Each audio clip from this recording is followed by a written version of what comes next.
Hi there, folks. Welcome to session 5 of Fathoms Below. I am your DM of Doom, Son of Asgard, or World Tree Quest here on Twitch, and with me today we've got my lovely cast, minus the lovely Relentless, but we'll hopefully see them back around about October time. But with me today we have got that one Warlock, we've got Kyola Creative, we have got Lawless Aries Cosplay, we've got Madness Diamond, and we've got just Kyle still? I'll let you know when it changes. You'll let me know when it changes. For now, it's just Kyle. I don't have any housekeeping, so we're going straight into the recap of last session. Guys, what the fuck happened last session? Failed peace talks. Yep. It says peace talks are broken down. Now we do this my way. Let's not go into the Frank Sinatra again, okay? Not again. No, I just got out of it. You see, I was picturing like Hunchback of Notre Dame, us screaming "Sanctuary!" No, I was actually quoting Red vs. Blue. Oh, right. All right, so now we really have went back to 2007. For those who won't have seen, we've basically had a recollection of the early 2010s in the past 10 minutes. Now we're just full going circle. I see. Okay. Oh my god! Suddenly I've got spiky hair again. Oh, God. As long as I don't have the afro again. Anyway, what happened last session, guys? Is anyone going to nominate themselves or? So we made our way to this abandoned temple where we were to deliver the orb. We were given explicit directions on which way to go. And so after avoiding a hole of death, we Hole of death. hole of death. We made our way up and to the east until we came across a group of rude individuals who had taken residency. Ariel and Reaver attempted to be diplomatic and very charming, but they didn't like the elfses, so they were. Well, they're not elfses. Can't eat elf's food. And so, upon realizing that this conversation was going nowhere, Ariel gave Reaver the signal, and we got ready to throw hands. Yeah, there's a couple of things you missed that are kind of important too. I was waiting to see, I was waiting to see how long it went for, being like, so that's what happened in the last half hour. What happened in the first 3.5? Yeah. Let me consult the Bible real quick. I get that you're going to defeat me with the power of friendship, but I'm literally the devil from the Bible. From the Bible. All praise be to our holy text. Yeah. Let's see. So we were basically settling into an area that was a carved-out cavern for a long rest, and our lovely DM Doom had us each roll a wisdom save. Wisdom saves. Wisdom save. Had us each roll a wisdom save. 3 of us rolled 13s on those wisdom saves, and we got jack shit whenever we went to sleep finally, or took a rest for the one of us who does not actually sleep, Breeder. But by the dice rolls in their favor, Ariel and Ellison were both given visions. Ariel's was of a vision of the heretic, which is also the name given to them by the entity that came out of the fucking box at the end of session 1. They had a vision of this heretic basically losing their life and being dragged towards they were being dragged through a mob of merfolk, and they came before a sea elf clad in armor. And in the sea elf's hands was a blade fashioned like a falchion, and also a trident. Asking any last words? Do you speak any less words, heretic? The heretic spoke unfamiliar words, and the crowd broke out in panic and ferality, were the two words that I wrote, and started turning on each other. And then as the blade came down on the heretic, Ariel woke up. Mhm. And for Ellenson, the vision was a lot nicer-ish, kind of. And it was of someone in the expanse of the ocean, somewhere in the Nine Bodies, came upon an undersea garden that converged into a giant clamshell. Light was shining inside of it and started pouring out, and a voice that was all-encompassing spoke, "Walk in my light, and what was broken will be mended, what was weak will be strong, and what was abandoned will be returned home," which falls in line with, I believe, Ellenson's word, which was abandoned.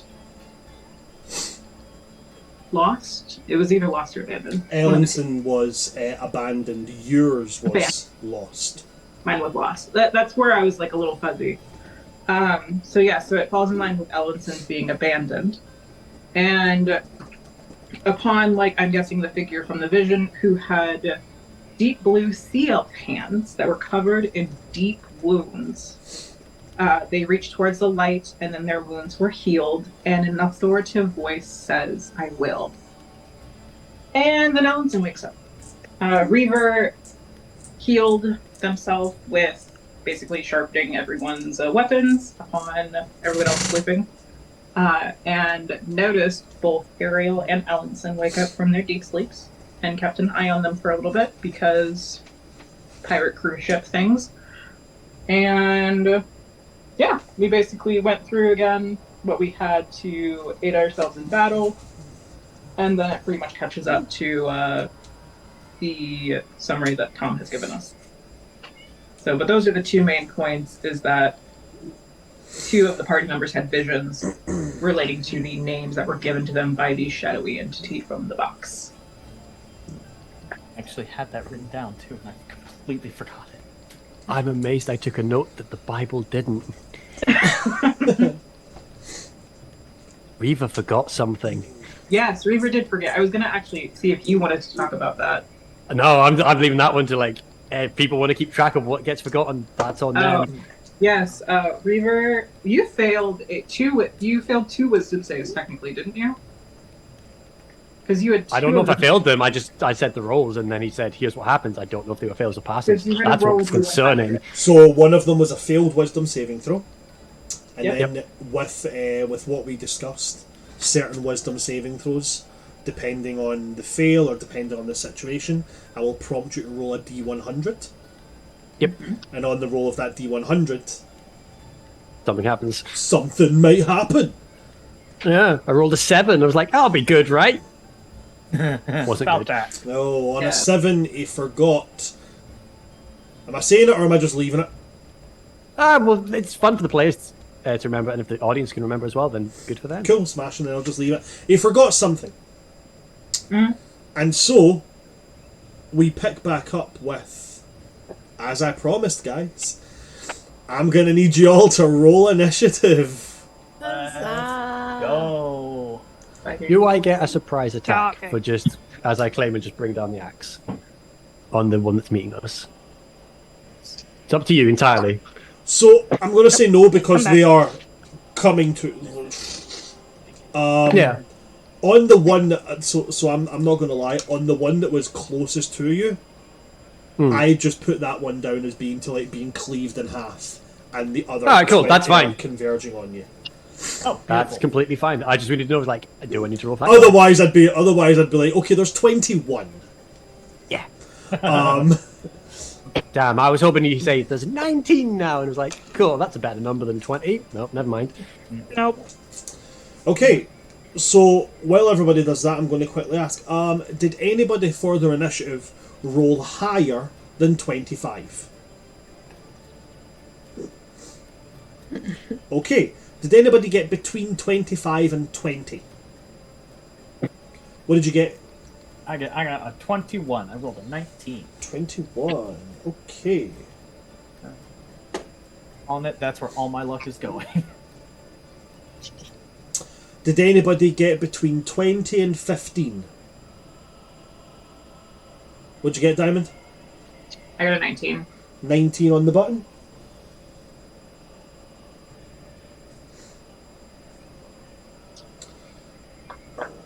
Okay. What's your dex modifier? My dex modifier, my dex is a +4. +4.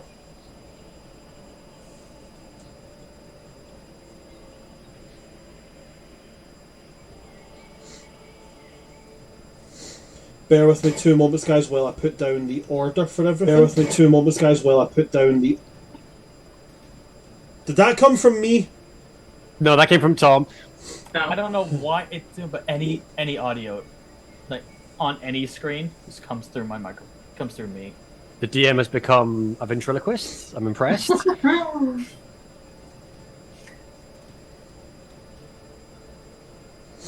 Just make sure I've got everything written down in the correct places.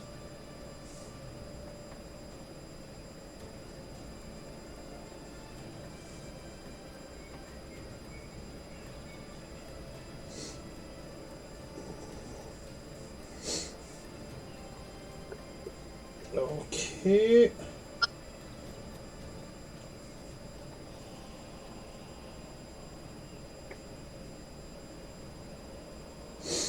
Alrighty, did anybody get between 15 and 10?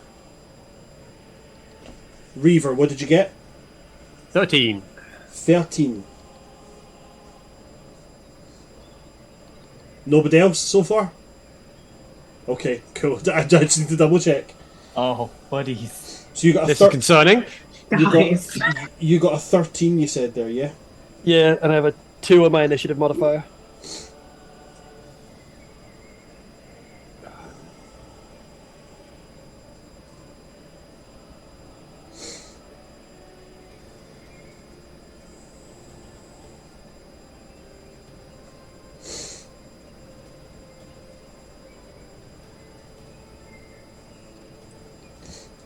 Then we go to you.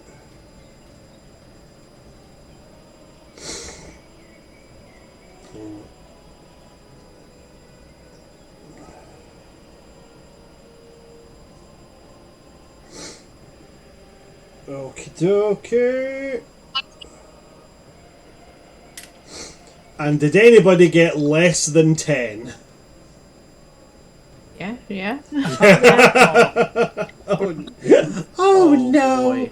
Okay, Ellenson, what did you get? A 4. A 4. Oh. Marisol, what did you get?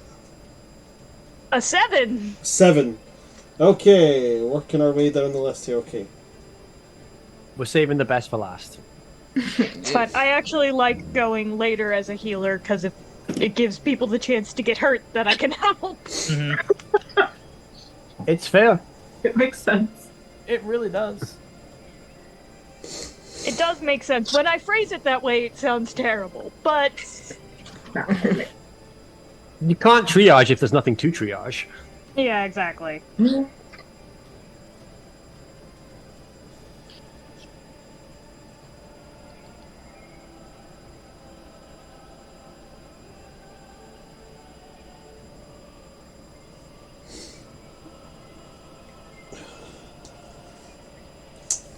And then Ellenson.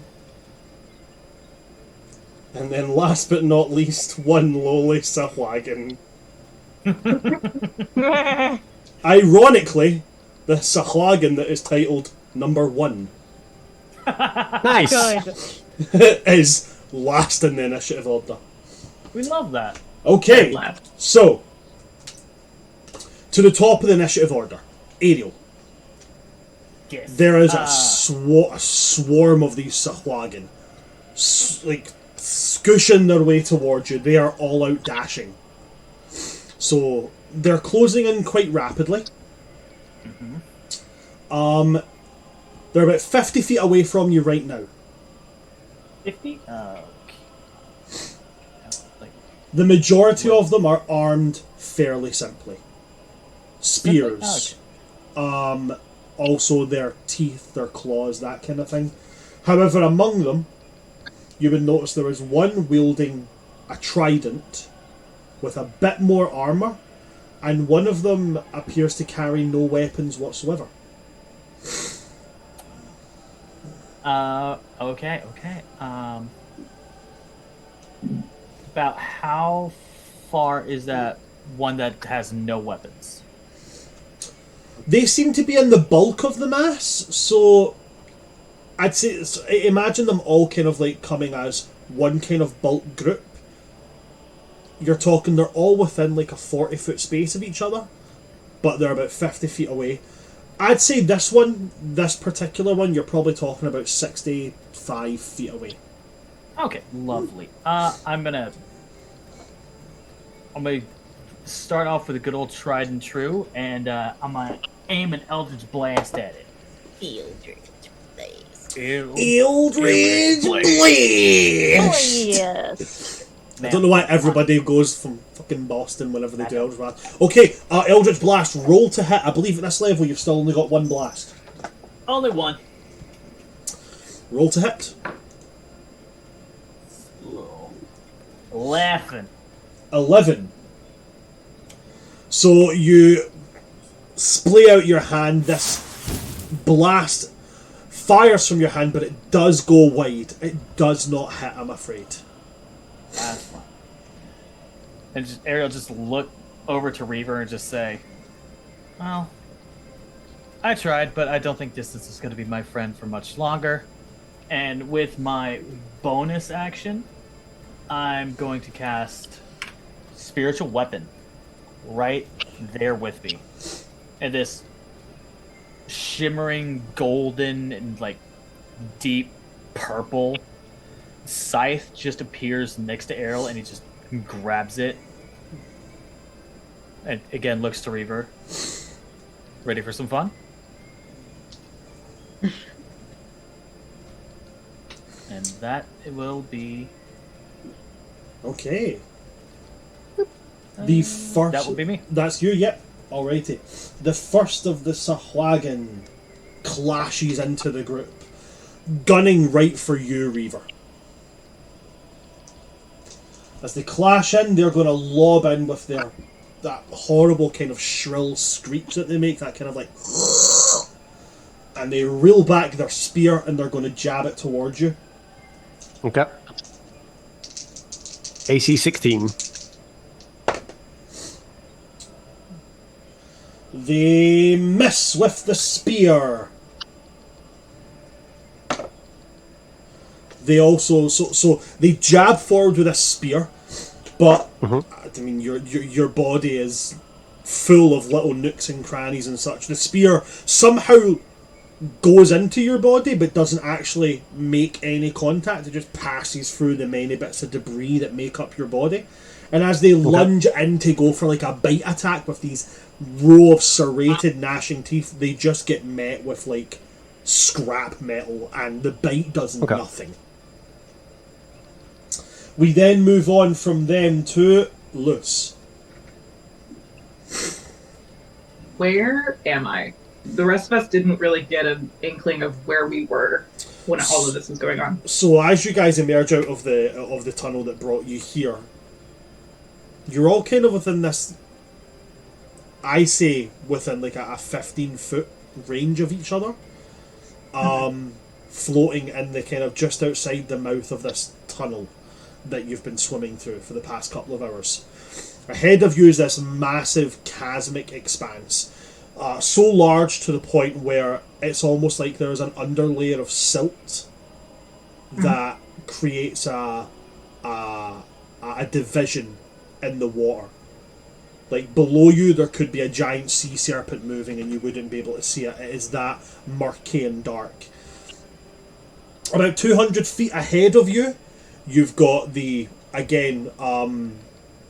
way I described the razor, the razor citadel was like an ice cream cone almost built into the coral. This one is like that but flipped, like a standard kind of monastery style build, towered and steeping, and that's about 200 feet away. These Sahuagin converging on you. The front of the group about 50 feet away, the back of the group about 80 feet away.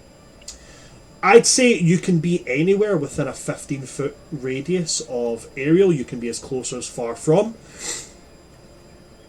It's really up to yourself, the positioning. I understand when you were moving through these tunnels, that you were carrying up the kind of middle of the block with Reaver.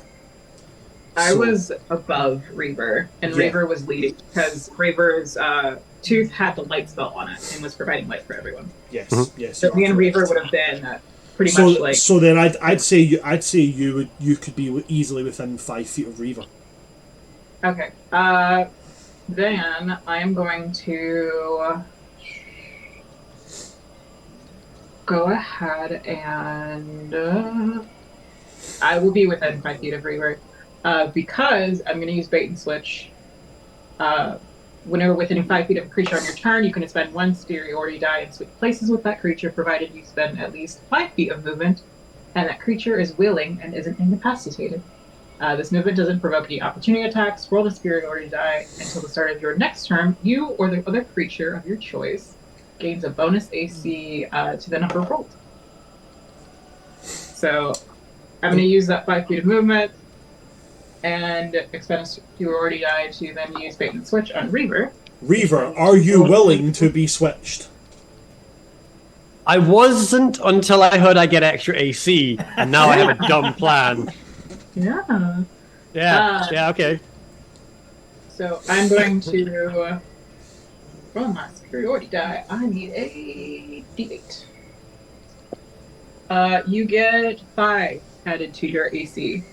As long as you stay within 5 feet of me. Okay. Yeah, I'll make it work. That put a little kink in your dumb plan. Yeah, it did. Okay, so you have a +5 to your AC well within 5 feet of Luce. And I believe that is my... It doesn't tell me if this is a bonus action or an action. If it's a maneuver. Yeah. So is this my action? So maneuvers, as far as I'm aware, they have to be done with an attack. Like, you make an attack, then you add on a maneuver. Okay, because I'm basically doing this with my fighting style. I've never played a fighter before, if you can tell. So I'm going to go ahead and, as I'm doing the bait and switch with Reaver, go out and try to attack the one that tried to attack Reaver. The Sahuagin. The enemy. The shahubbla. Let's see here. So I've got the bait and switch up. I'm just going to have a wee look at it and see what it says here. I'm going to speed create a fighter and find out as well. When you're within 5 feet of a creature on your turn, you can expend 1 spirit and switch. You can use only 1 maneuver per attack. So yeah, you make your attack, then your maneuver comes in. So yeah, cool. Make your attack roll now. Gotcha. And I'm attacking with my short sword. It's going to be a... Do I have to do math? 19 to hit. A 19 will hit. Roll your damage for me there.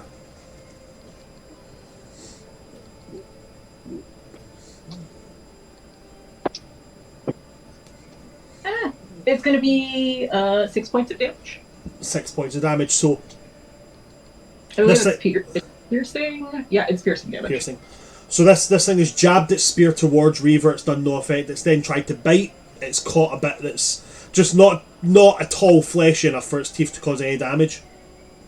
And as it reels back to swipe with its claws, you take a hold of Reaver and spin. And as you spin, you use the momentum to spin you round, switching the places. And this thing's claw is just met by your sword.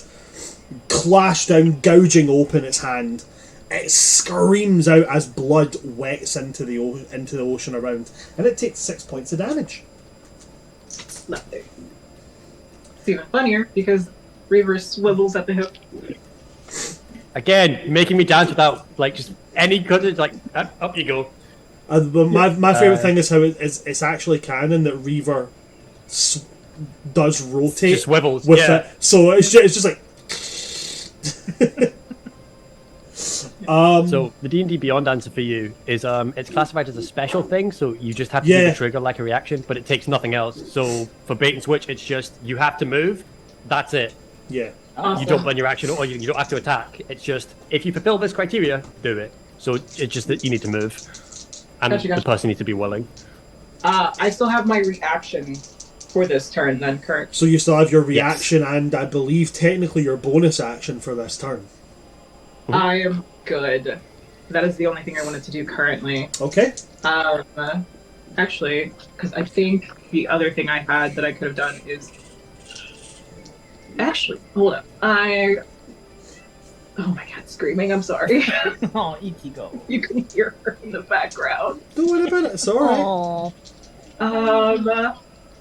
Okay, this might...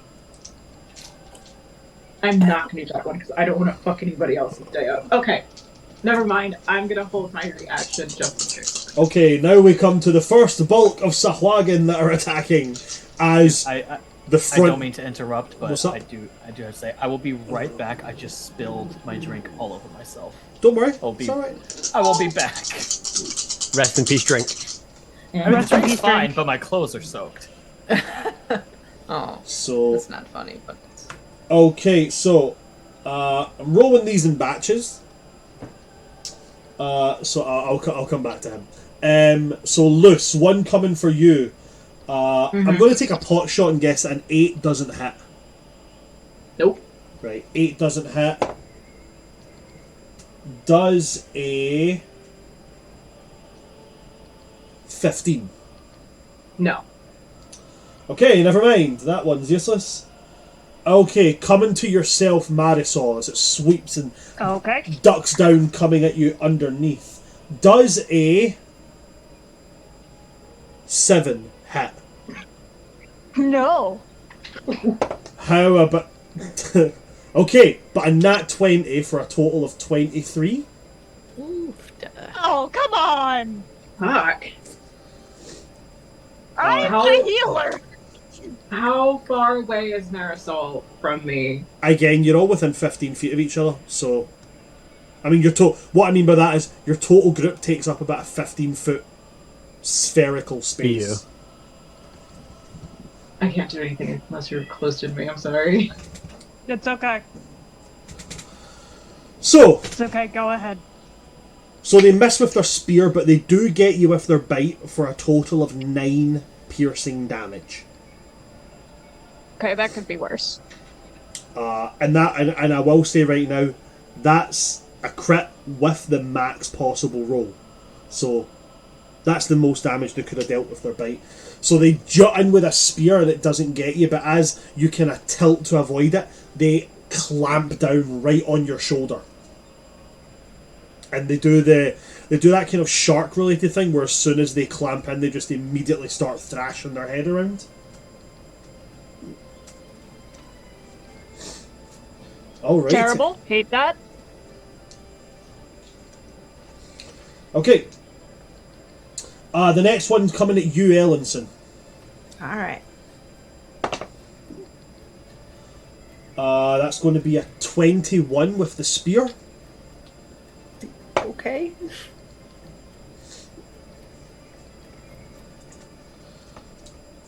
Does that hit, yeah?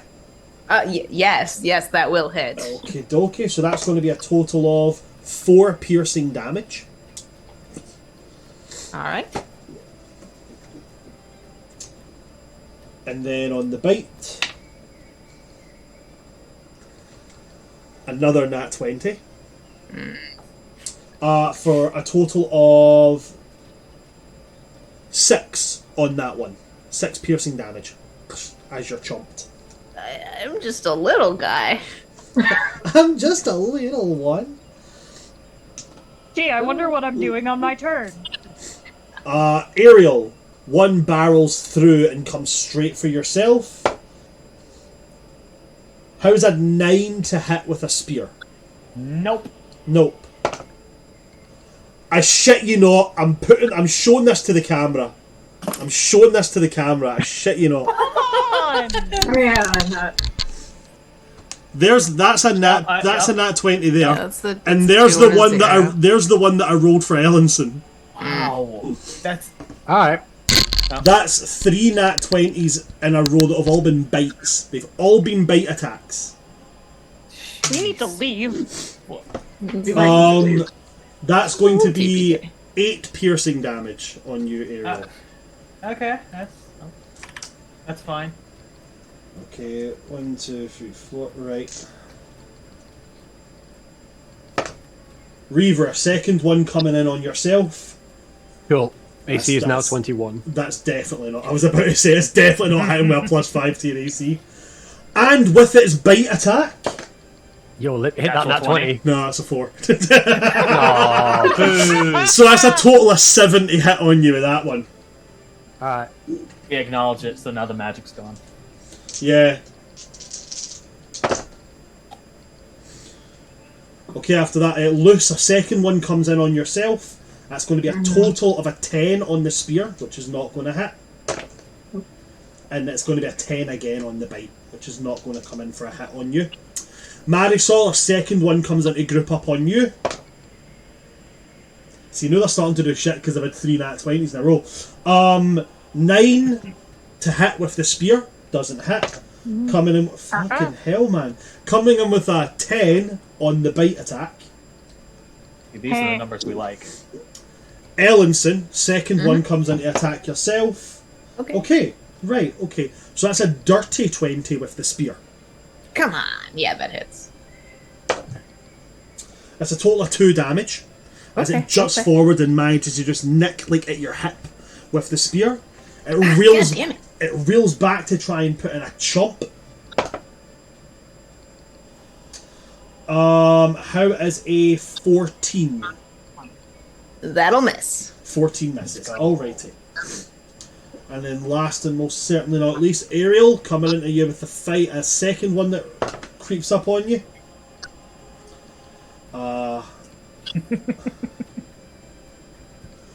Oh man, hate this so fucking much. Gran, you need to change dice, buddy. I mean, These are not like non-aggressive. These are like dice with like little blobs of green inside them, like little gelatinous cube dice. Yeah, they're plague dice. yeah. It matters. I am a committed DM to the dice, therefore I'm very sorry. That was a nat 20 for the spear hit. Lord. Dear Lord. 4. What is the math that you get 4 nat 20s within 5 minutes? It's 1 in something. Somebody called Brennan Lee Mulligan. How many dice rolls did he Is do? there like a soccer, like a children's soccer mercy rule? I mean, bear in mind, guys, that I've rolled 1, it's called 2, a 3, TPK. 4, 5, 6, 7, 8, 9. I've rolled 18 d20s. Jesus Christ. So, Okay. out of 19 d20s. 5 in 20 to the power of 10. Oh, sorry, 20 to the power of 18. As soon as you start pulling out to the power of whatever the fuck, I'm like, nah, I'm done, bro. I'm done. Math. I More got. math than I can math. Here's my calculator. I'm on it, hold on. So that is going to be a grand spanking total of 8 piercing damage as I rolled a 1 on the actual damage roll for it. Thank fuck. After that, you'll be glad to hear, Reaver, your turn. Do we have any cowards in the Sahuagin? Anyone not coming straight into the melee like a little chicken? Not really. They all seem to be barreling forward. The only one that really seems to be hanging back is the one that doesn't have any weapons. Wonderful, so they're dying first. I'm going to use the funny little ability that I get for being a Warforged. Relentless Pursuit. Enemy creatures have disadvantage on attacks of opportunity against me. And I'm just going to go, you've got this. That one's mine.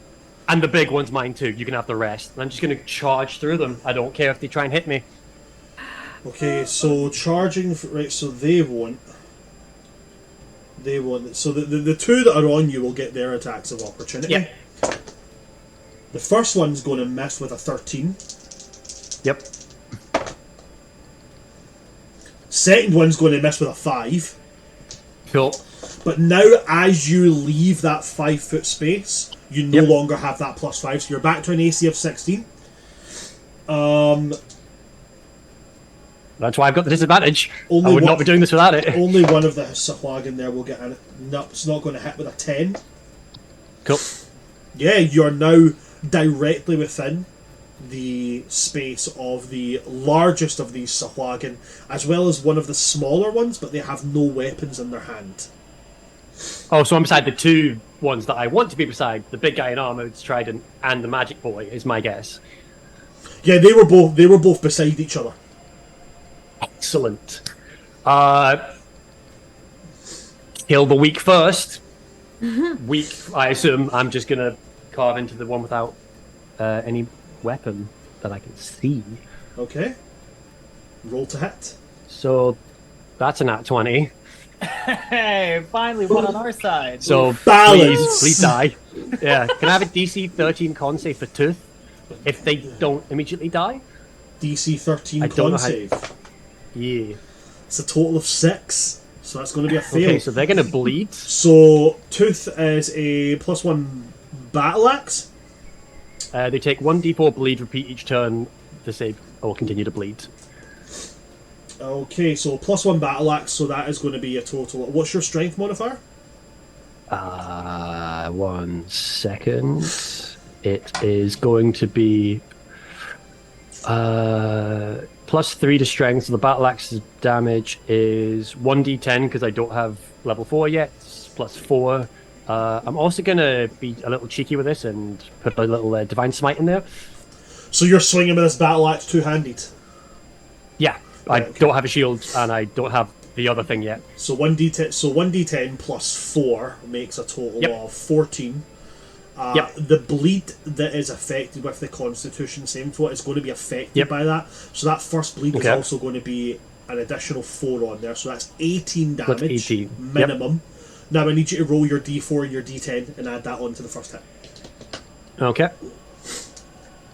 I need to find the right tabs. D10 is that one. D4 is that one. 6 damage.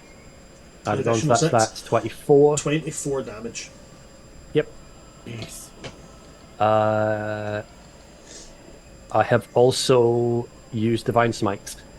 Oh, if the Divine Smite's on as well, your Divine Smite at this level is a 2d8? Yep. So 2d8, so Divine Smite also gets included in that critical. So that is then 16 added on. So that 24 becomes 40. And then I need you to roll your 2d8. Another 6. Another 6, okay, so Yeah. that becomes 40. So a total of 46 damage. Cool. With the bonus action of Channel Divinity Inspiring Smite. And I'm going to give it 2d8 plus 3 temp hit points to people I choose within 30 feet of me. Is anyone else within 30 feet of me after I've moved? You haven't moved that far away from everybody, so everybody's within 30 feet of you. Okay, so who took the nat 20s? Right, Marisol. Okay, so they've all took a nat 20. right, so I'm going to give it to the Warlock and to the Healer in equal split. And I'm just going to yell, I will carve you all for glory. Fight someone like me and try. So as you yell that, you bring Tooth down on this. What you can now see very clearly is a spellcaster. Yep. As you bring Tooth down, they grab onto you, and there's a brief spark at their hands as if there was going to be some kind of retaliation.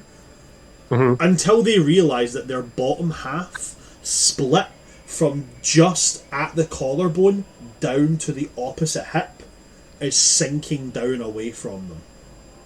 Yep. And upon that kind of realization, there's like, as the light flickers from their eyes, the sparks flicker from their now very limp hand. As with that amount of damage, you carve through them in one hit. That's metal as fuck. So you've swung up, you just swung Tooth down, bit right through them. I also have to ask which warlock and which healer. So I believe it's yourself and Marisol. My brain, there's multiple warlocks? I'm now confused. Yeah, Sin's also a warlock. Yeah, but we even don't know this. That's fair. I've seen one Eldritch Blast. The healer. How many temporary hit points? So I rolled a 6 and a 7 plus 3, so that's 16. So 8 to Ariel, 8 to Marisol. Excellent.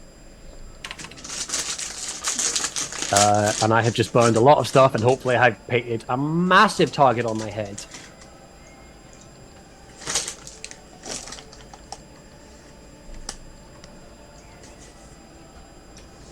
So I believe we've just had a roll look, and I believe bait and switch. Bait and switch, you still have your +5 AC. Yo, let's go! You still have it. Yeah. No, there's no. Oh, there's please no come and distance fight limit me. to it. What are you sitting at, Okay. What are you sitting at? Doesn't answer. I think it's 21. Yeah, 21.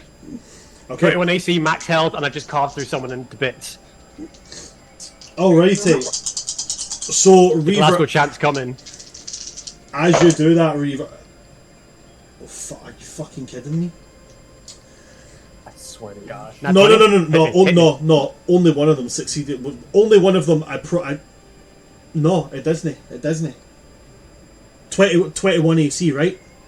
Yeah, 21. 17 plus 3 is the highest of them, so a dirty 20 doesn't hit you. Wow. 4 of them that were nearby here avert their turns to swim round and come at you after you carved through what was a fairly important member of their shoal. Yeah. And as you've carved right through them, these 4 converge on you, spears jabbing, and it's not even like their spears don't hit you, they're hitting you. You're just at the point where you're like, ha ha ha ha, I just cut your body in half. That you don't feel the spears jabbing into you. I'll make their bite attack rolls. Go for it. Come on, break your teeth. It's where the nat 20s come. The highest was the highest was a 15. So 18 in total. Oh. So nah. Remember when you were worried about your AC? Yeah, I was, yeah. And then I did the funny move, and I'm like, please, I'm now a bullet sponge. Hit me, don't hit my party members. Yo, this bait and switch is clutch. Bait and switch is so good. Yeah. And now we come to the largest of these Sahuagin. While the other ones have like these kind of like frills on the side of their head, this one seems to almost have like a frilled crest on the top of their head. And it has one kind of very distinct trait that most Sahuagin don't. Its bottom jaw splits and opens out. Very reminiscent of like the vampires from Blade 2. Oh yeah. Okay. And it leers in towards you before it makes its attacks. Come on, hit me. I want to feel something. Hit me. It's going to miss with its spear jab on an 11. Okay.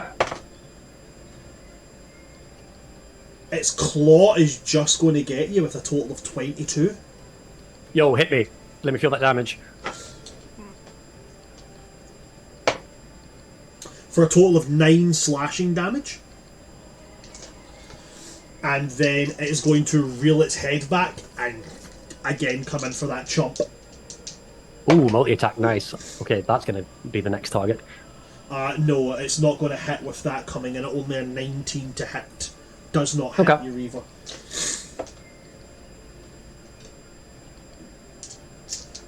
After that, 3 more Sahuagin boys.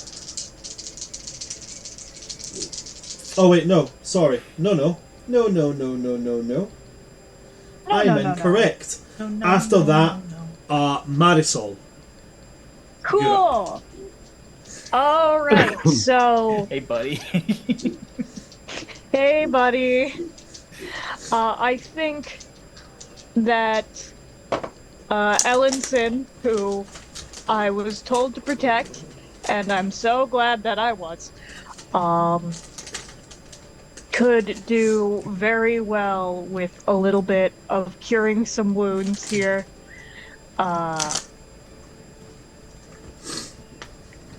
So, let me cast that. And let me roll.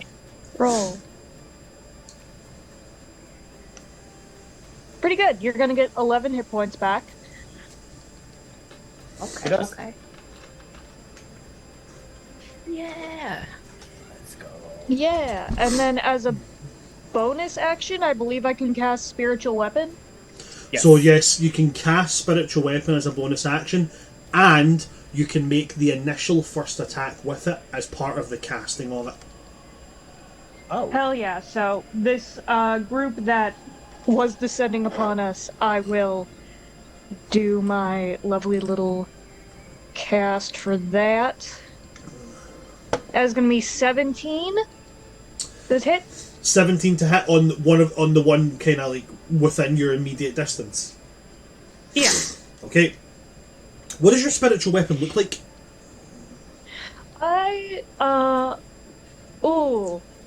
Marisol worships the aspect of death, so I like to imagine it's just this old, like, barnacle and,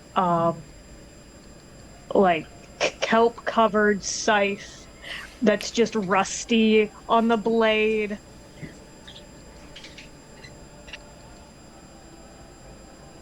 So, you manifest... That's on... Sorry, go ahead. No, you go ahead, please. I was gonna say that's 4 damage. Okay. So this Sahuagin that's came in first and has made that kind of like jab and then bit into your collarbone, as it kind of reels its head back as if to come in and like chomp down a second time, you make a gesture with your hand, summoning down some aspect of this divine being's power that you draw from, and this barnacle encrusted scythe comes down like a guillotine. And the force damage is enough to kind of knock their jaws away from getting you down on that second chomp. As you deal 4 damage. Hell yeah. Scythe twins. Scythe twins. I was waiting for you to say, it's a box with barnacles. Because we don't know what's in that box yet. We don't know what's in the box yet, that's fair. The box are become my spiritual weapon. It's like the first group of Sahuagin were like the elites coming in nat 20s everywhere. And then like the last group is just like, we can't roll above 10. I mean, that's fair. Send the best in front. Yeah, you're not wrong. Yep. As the next 3 Sahuagin descend upon Luce, Ellenson, and Ariel, none of them manage to roll above a 13. Oh, wait. Above a 13? So the highest roll there was a 13, and it was attacking Ellenson. Oh. Okay, good. I was about to say 13 is my armor class. No, I knew 13 was your AC. That's why I'm saying like they don't manage to hit him. Oh, okay. It then goes to Ellenson. You're up. You've currently got 3 on you, Ellenson. And then with Marisol beside me, are there more kind of on Marisol's So side? within you and Marisol, there's then 6 within immediate vicinity, I would say. So, okay. So as I've kind of now been like healed, there's still like probably quite a bit of blood in the water from the wounds I took, and I'm gonna sort of take this trident off my back and like slam it into this little tiny like almost like buckler sized shield that I have. And the blood in the water is just going to start like swirling slowly around me as my eyes begin to glow like a very like necrotic green. Okay. And I'm gonna cast Necrotic Shroud and attempt to frighten everything within 10 feet of me. Which is All right. a charisma What's saving throw of charisma 13. saving throw? Charisma saving throw on a Sahuagin. Yeah. To quote a very, very famous Australian media clip, you know your judo well, sir. Alrighty, let's see. What's your spell save DC? It is a 13. So the highest dice roll that we have in this is a 13, but they have a -1 to charisma. But wait, We'd love to see it. I've only got 5 d20s, so we've still got one last d20. I believe in that last guy. I don't. I don't. Oh my god, you could not make this up. Nat 1 for a total of 0. So they didn't actually roll. Yeah, fucking phenomenal. I don't know how they could have went from being so epitomately fierce to being blubbering fools running around to the Benny Hill song. Yeah, so you activate this necrotic shroud. What does a shroud look like as you trigger it out? That's the first time we're seeing people utilize their magics. So paint me a picture. Yeah, I feel like if you are far enough away where you're not frightened and look at it, it kind of looks like viewing someone like through a very, very heavy rain. As they sort of like bear down on you in like the dark, but then, like I said, it is also utilizing what was already in the water, and there's like kind of blood pouring into this like dark shape, just creating like a black hole of awfulness. I love the idea of utilizing your own blood as a necrotic shroud. That's fucking boss. Yeah, that's fucking Ellenson, I really like that image. For take an inspiration on that. You've got a D10 you can add to any roll. I like that. I really, really like that there. So you create this shroud out of the murkiness of that silt water below, mixing it with the blood that's literally pouring from your body right now, and you scatter it out, and you create this. What's the effect if they fail? Is it they're frightened? Frightened has disadvantage on ability checks and attack rolls while the source of its fear is in line of sight, and cannot willingly move closer to me.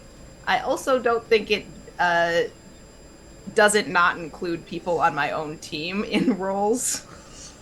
Marisol, I'm gonna need you to make me a charisma saving throw, please. Oh no, I'm not very charismatic because I don't talk.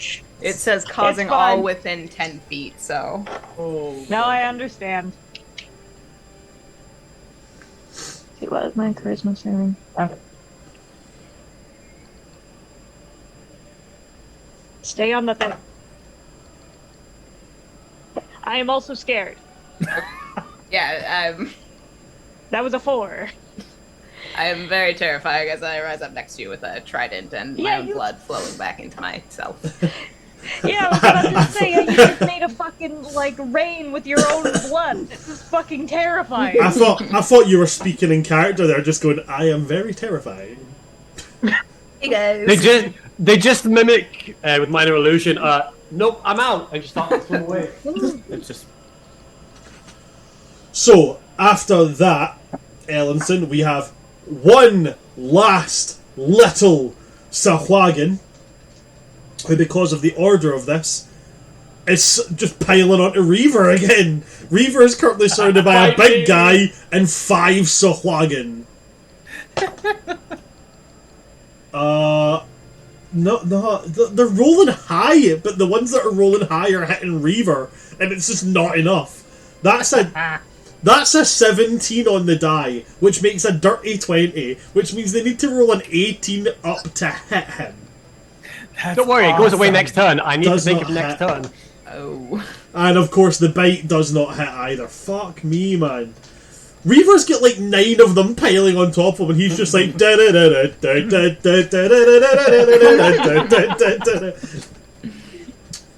Oh god. World's worst paladin, but also best paladin because glory. We go up back Protect to the people. top. Nah, fuck it. Back up to the top of the initiative order. Ariel. Okay. Dokie. So I got a few right on my ass. Yeah, you've got 3 on your ass right now. Okay.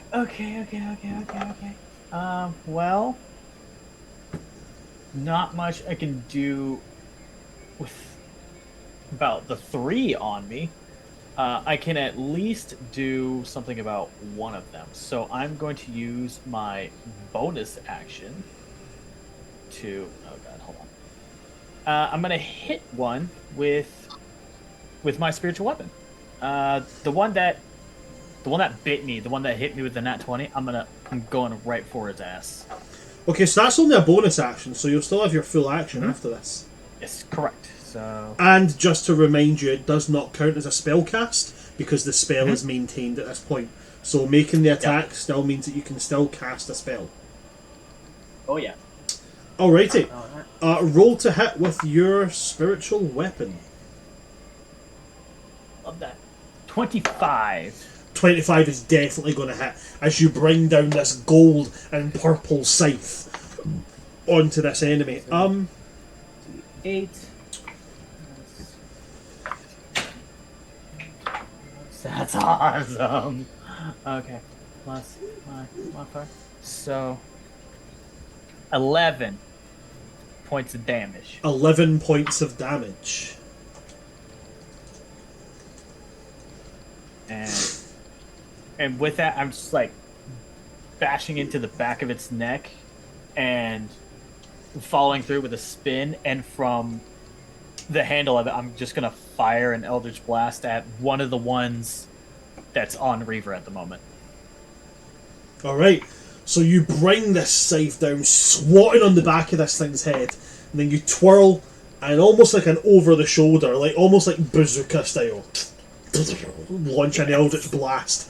Roll to hit with the Eldritch Blast, please. And while you're doing that, what does your Eldritch Blast look like? This is my favourite thing. 13. A 13. The Eldritch Blast, it's still that same purple and energy, but there's like hints of green and pink and as it trails away. It's just this bolt of like sickly verdant green. It's this very bright and shimmering pink and purple. Alrighty. You launch off this Eldritch Blast. It does hit. Roll your damage, please. 10, 2. Okay, so I do have agonizing, so that's. Wait a minute, no. Wait, did I did mess up. So it wasn't 11, it was 9. I added my proficiency with it. Okay, so it was 9 on the force damage from the spiritual weapon, yeah? 9 on the force damage, and then 6 on the Eldritch Blast. Alrighty. 6 on the Eldritch Blast. One of them is, as the blast crashes into them, they turn around, Ariel, looking directly at you.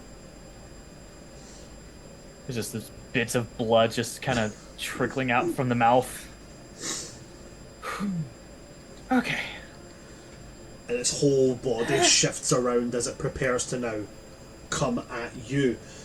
We go to the original of these. One of the first to move in and hit. Oh, sorry, I should have double checked it. I just assumed because you've used bonus action and action. Is that everything for you? That is everything for me. I can't move. There are 3 that are directly in front of me. We'll move on to the first one that came in, the first one to charge right at Reaver. And it is, as Reaver has moved on past it, it's going to turn and look at the nearest one. Loose. That is a total of a number. 15. I'm terrible at math, I really do apologise. Comes in with the bite attack. For a 16? No, you're getting close. These guys are just landing hits and going, did we get it? Did we get it? We got it. No. So this one that was attacking Reaver jumps in on you. This is the one that you've carved its hand open. It's come in for some vengeance. You've very quickly shown it's not getting it, and now it comes to your turn, Luce. What would you like to do? Mm-hmm.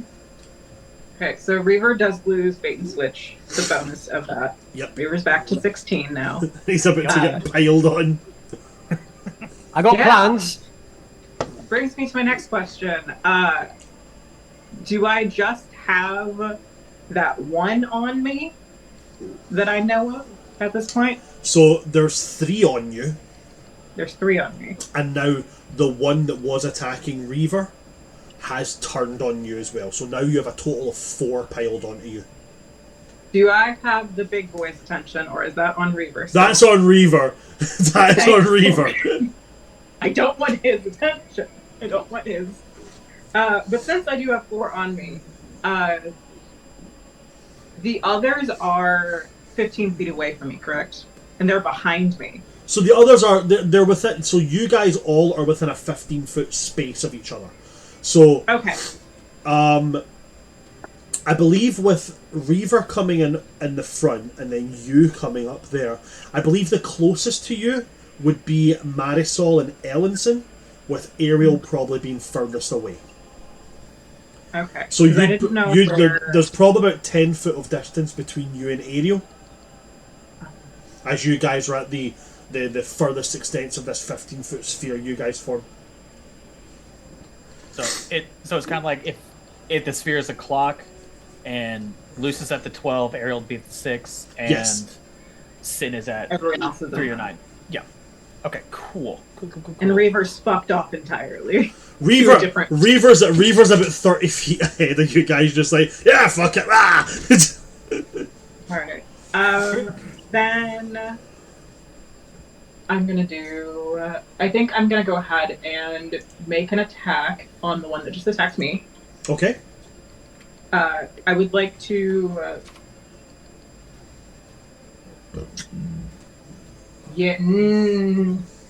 Sorry, I'm looking at one of the abilities you gave me as a racial ability. Can I do bonus action movement action? So, and I do get this question a lot, even from experienced players. Action economy can be used in any order. So you could go action, bonus, action, movement. You could go movement, bonus, action. You can go movement, action, bonus. Like, it doesn't really matter. Okay, then I'm going to go ahead and use my bonus action first. I'm going to use biohypnosis, which comes from me being a deep CO. Yep. As a bonus action, you trigger a biochemical reaction in your body to activate bioluminescent markings which shed 5 feet of bright light and then 10 feet of dim light in a radius around you. Any creature who can see you must succeed a Constitution saving throw with a DC of 15 or have disadvantage on melee weapon attacks against you. They can repeat the saving throw at the end of their turns. Okay. So, the 4 around you.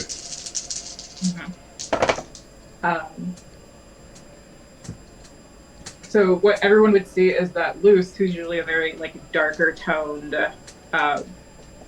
figure, all of the markings where you see the usual this inky, murky green swirls across their body, just shed bright bioluminescent light that goes all the way up their face and into the deep sea elf ears that they have. The fins, and it stops just short of the tentacles they have on their head. And they just let that light shine brightly, and it's a DC save of 15 on a con save.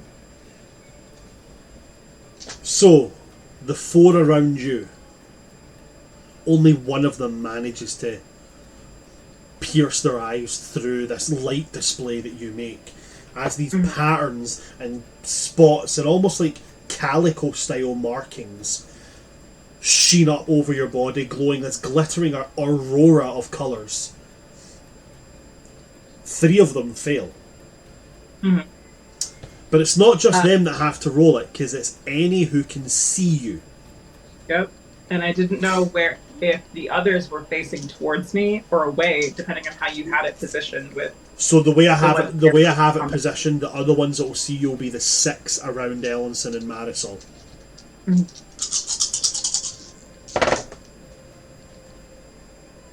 Ellenson, you can probably see now, also, because there's dim light. Oh yeah. I have dark vision. You don't like the darkness. That's true. So out of a total of 10 rolls, 1 succeeded. Including the one from before? So, or is it just that guy? No, including that. So 10 in total can see you.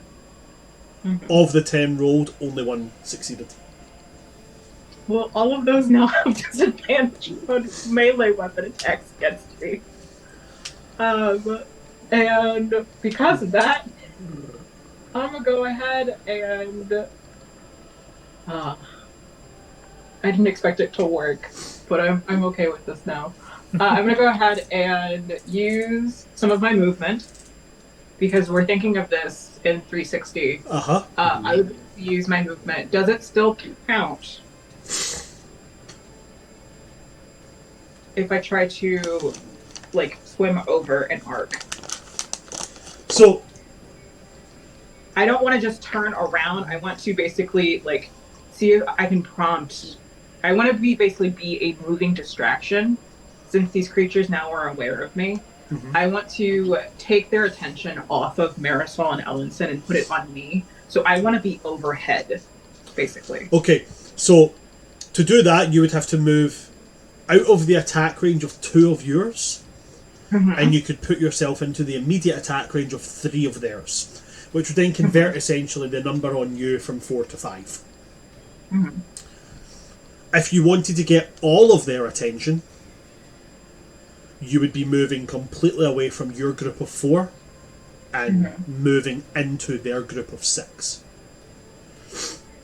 So it really depends on how you want to do it, if you want to split the difference or if you want to just go all in.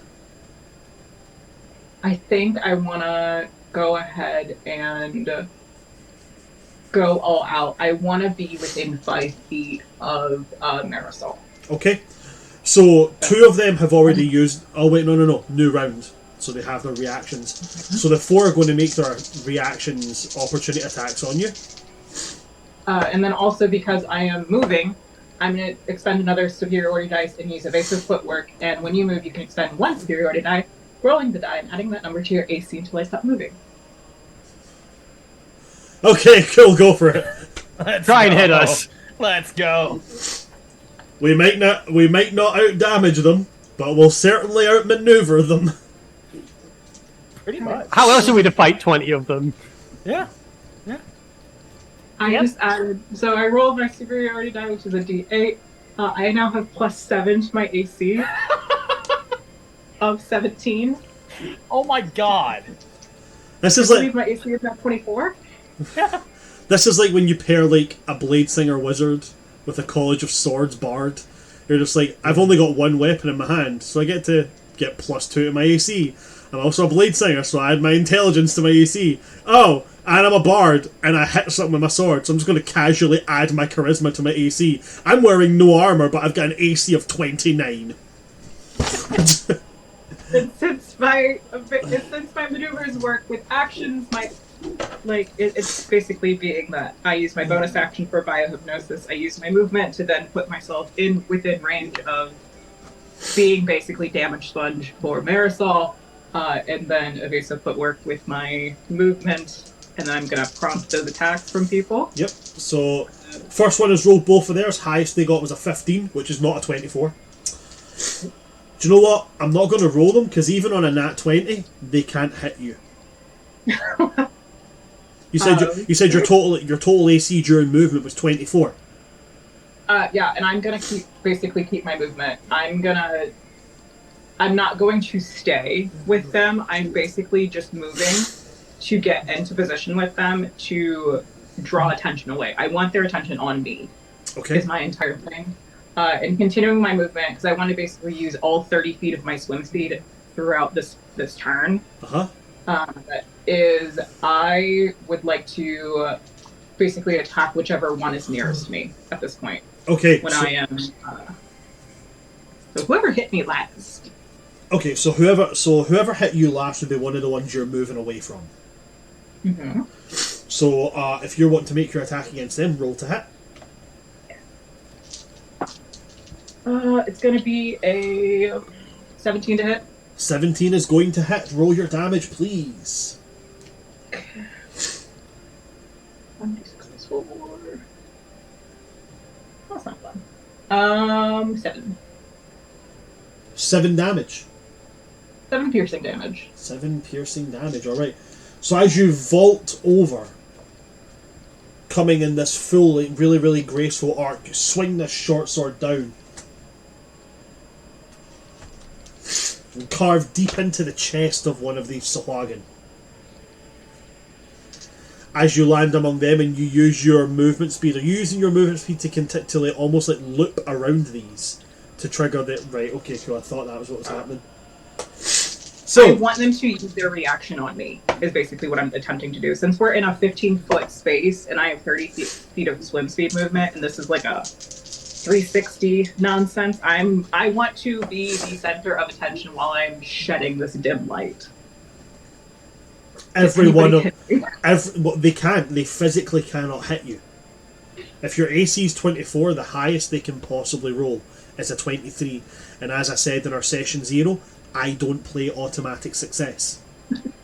You can roll a nat 1. You can roll a nat 1 and still hit. You can roll a nat 20 and miss. Just how it goes. And in this instance, this is what's happening here. They thrash their claws, they bite, they jab with spears, but you perform this. Like, you gracefully arc, and then right at a point where you would almost, if you were on land, you would almost like hit onto your shoulders and tumble. You just and swoop around them, causing them all to leap up and try and hit, and every one of them misses, and they've all used their reactions. Lovely. I'm going to end my turn basically doing that, which then I lose the benefit of evasive footwork. Because I would like to land... Because it was... I had 4 on me, they had 5 on them? 6. 6 on them, and then Ariel had 3? Ariel has 3 on 4 him. now. 4 on I thought I him. had 4 now? 4. Okay. So I've at least gotten like 10 of these to use their reactions at this point. Yep. I'm going to basically put myself by... Sorry, my brain blanked. Marisol. So Marisol is within 5 feet of me. So, Okay. And that's as far as I can do, because I, like, that's my turn, basically, of my movement. No, hold it. Because if I expended all 30. No worries. I think I'm good. Insane. We go on to the big bulk Good. group of them. I'm just going to do the rolls out here, and I'll tell you guys how much damage you're going to take here, okay? Okay. And here we go. Did call your fighting dancing for a reason. Jesus. Mm-hmm. So while he's rolling that, you've now lost that evasive footwork, yeah? It depends on your ruling, I guess, because I said I wanted to spend my entire turn doing this. So if you want it to be that this is what I'm doing during everyone else's turn, I'm fine with it. If you want it to just be my, like, turn in combat, I don't know how you do your timing for turn-based combat. So I would lose it once I stop moving. So once I am basically within 5 feet of Marisol at the end of expending that 30 feet, then, because my evasive footwork only stays if I keep moving. So, Right. like, my intention for my next turn is to, like, start moving again. But there's still, like, people in between whenever I can take my next turn. okay, So. I would rule that as, because it goes, like, this entire turn happens in the space of that 6-second increment. Mm-hmm. So I'm going to say in that case I would count it as you're still moving. Okay. So that one makes attacks. I'll just write them off as... I'm just going to cross the ones that are attacking you as a write-off. One attacking at Marisol is going to make its move just now. The spear does not hit with a total of 9. It gnashes its teeth and gets a 5. Nothing for it there. One of the ones on you, Ellenson, makes a jab with its spear and lands a 15. That does not hit, but all of the ones that are frightened by me have disadvantage if they can. Also, anything attacking me also has disadvantage with a melee attack. Lands a total of a 12, which means that that's not going to hit either. And then it comes in for a bite. No, it doesn't. No, it doesn't. No, it doesn't. No, it doesn't. Ariel, one of the ones attacking you. It looks in pretty nasty shape. It's going to make its attack. Spear. 16. will hit. Spear.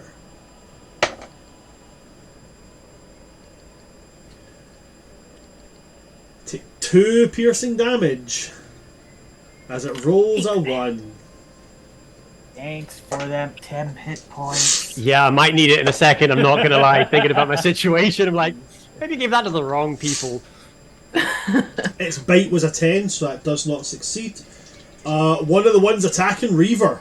Spear. Yo. 16 on the die, plus 3, 19. Yo, hit me. What's the damage? 4 piercing damage from that. Alright. Comes in with its bite. 15 does not hit.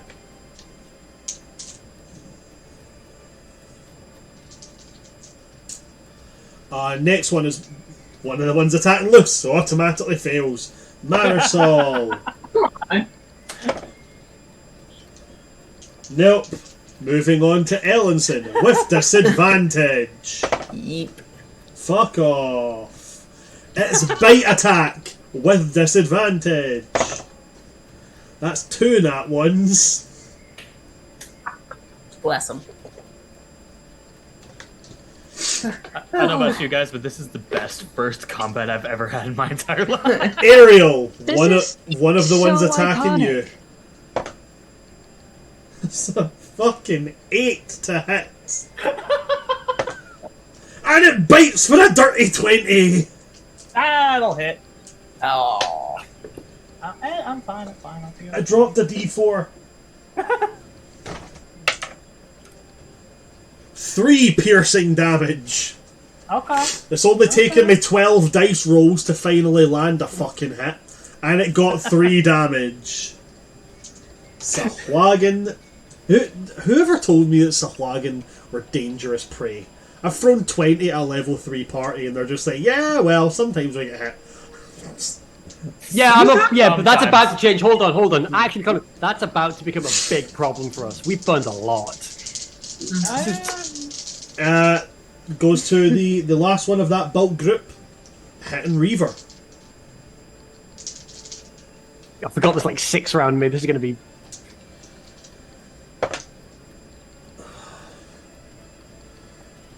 That is a...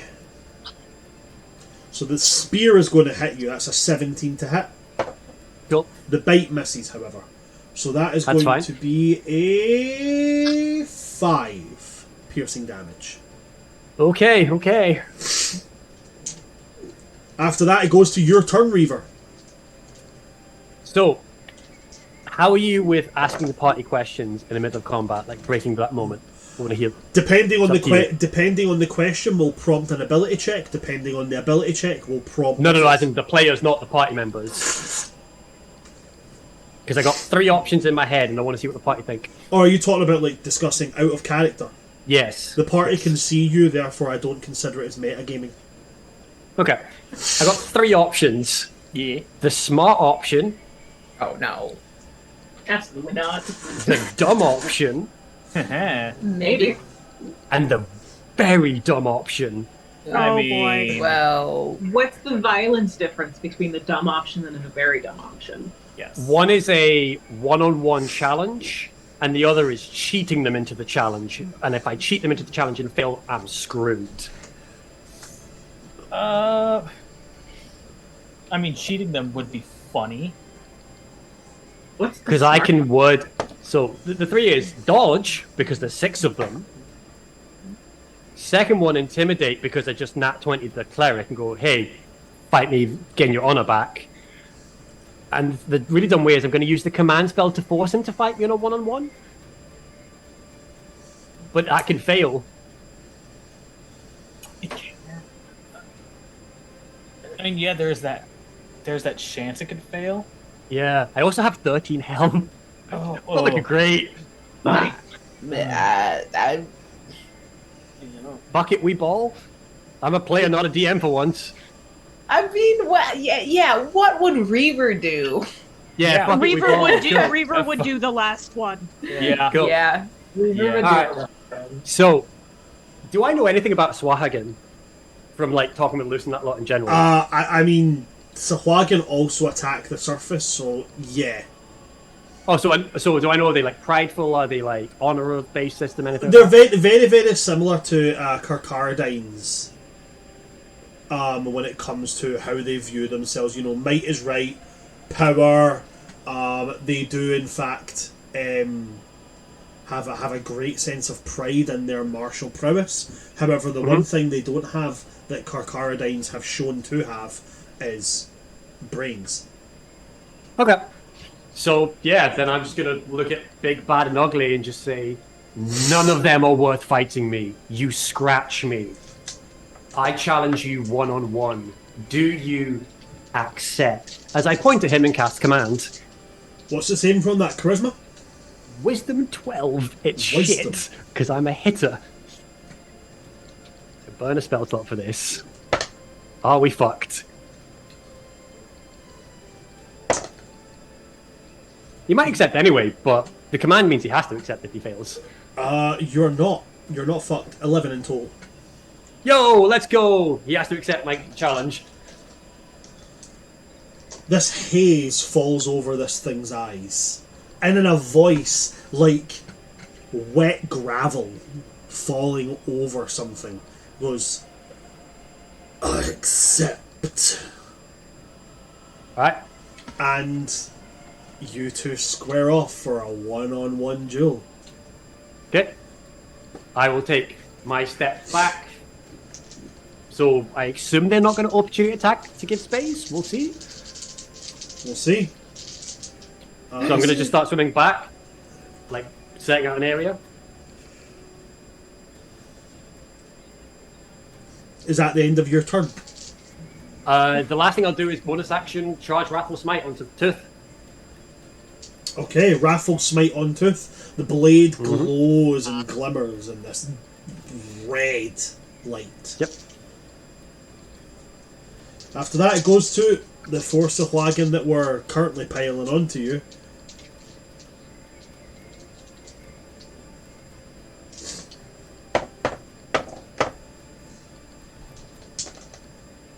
They hold their actions. I'm not dead yet. They're going to hold their actions waiting for a victor in this fight. Okay. And after that, it goes to the big guy. And he takes this massive trident he's got, and he's going to begin his swings. He swings first with the trident. I'll happily show this on the dice roll. Oh no. Then that 20. This is going to sting. Yeah, let's go. This is going to hurt. Oh. Anybody This got river's getting anything? healed.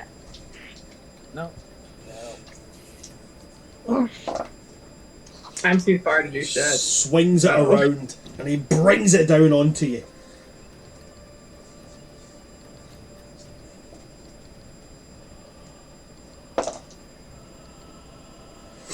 That's a total of 10 piercing damage.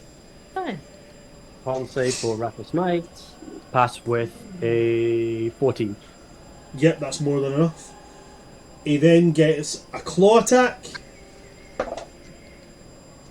which does not hit with a total of 14. And then he gets his bite as he leaps in with that again, splitting jaw effect. Doesn't land that one either with a total of a 10. Nice. Oh. 3 HP in a dream! Squeaking Gotcha, by. gotcha. This is squeaky bum cheeks time for Reaver right now. No, it's not. I got plans. What, when you die? Oh, I have plans. He'll be fine. He'll be fine. He'll be fine. Fine. One of the ones that... Oh, sorry, after him it goes to Marisol. Alrighty. Let's see. Cure wounds is touch. Yeah, it is. I can do healing word on, but Are you within range to do healing bird? It's more will he catch Six- you breaking the duel. it's 60 feet to do healing word. Are you within 60 feet? We removed 30, so he should be within 45 feet. Oh Okay. yeah. This entire combat is happening within like a 40-foot sphere. Yeah. Cool. And I guess it would be more healing illusion than healing word. Because. Um. That's so cute, though. Healing hand wiggle. It really is. All It's the Jack Sparrow. right. Actually, gonna do this. Cast at a second level because Reaver's not having a good time. So that's 13 I'm having a great hit points time. back. You have 13 hit points back. You get 13 back. Alrighty, let's have this big guy make a perception check. Oh, actually, no, wait. He's in combat, so I'll say it's his passive perception. Marisol, can you roll me a d20, Yes. please? And add your spell casting modifier. I will give you advantage because you don't use sound. All right. That's a 19. That's two Hey. 19s. With a 19, or 19 on the die, yeah? 16 on the die, so plus 3. With a total of 19, it does not see you heal Reaver. God. Thanks, buddy. Is that everything for you there, Marisol? Remember, you I have will your also bonus take my- action, so you can just... boom. Yeah, I will also take my bonus action to use my Spiritual weapon. use my big my big scythe boy on the group of like 10 of them that's following Luce around. Okay. School of fish hunting. Roll to hit with it. Alrighty. That is a dirty 20. On a dirty 20, that will hit. Roll your damage, please. And that is max damage for 11. 11. You swing this barnacle encrusted scythe, and as you jerk your hand and the scythe swings up, you jerk your hand again, it swings down. How would you like to kill it? Oh. I would love to just, like, back of the head all the way down the spine, like, just filleted this guy who totally didn't see it coming because he was after something else.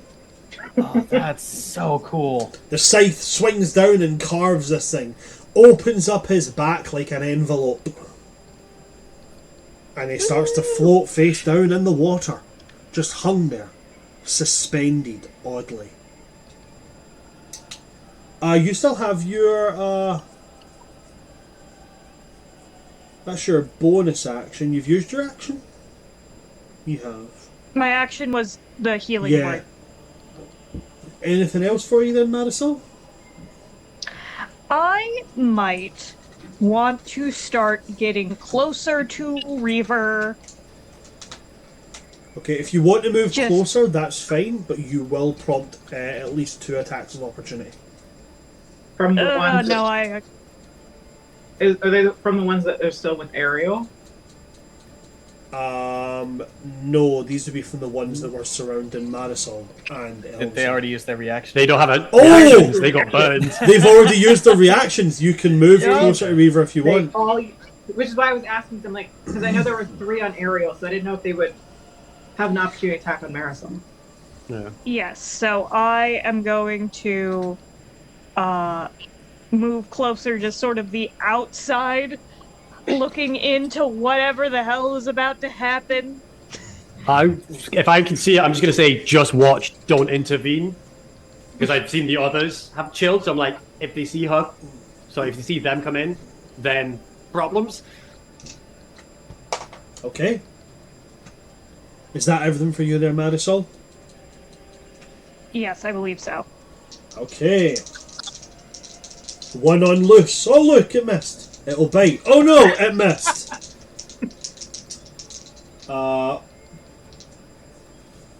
Isn't this fun? Because they're quite dumb.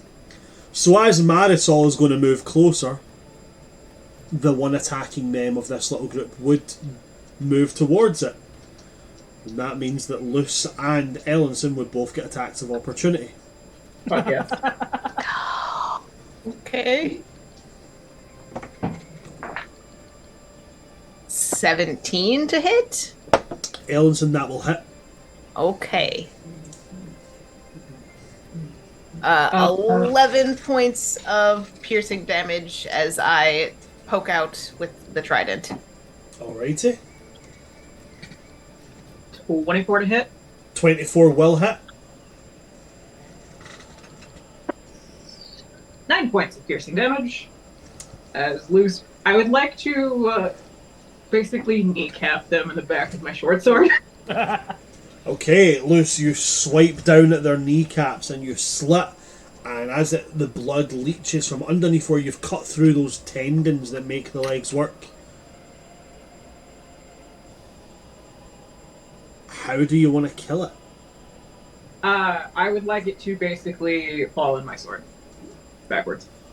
Okay, yeah. So you slit at the tendons and the ligaments on those knees, and as it kind of like floats there, and as it's kind of like flapping its arms. They're not used to swimming without the ability to move their legs, so they're flapping their arms, desperately trying to keep afloat as they start to slowly sink. And as your blade's just held there,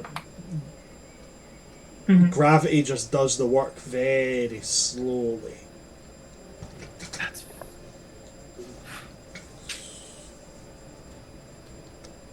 So we've killed 4 so far.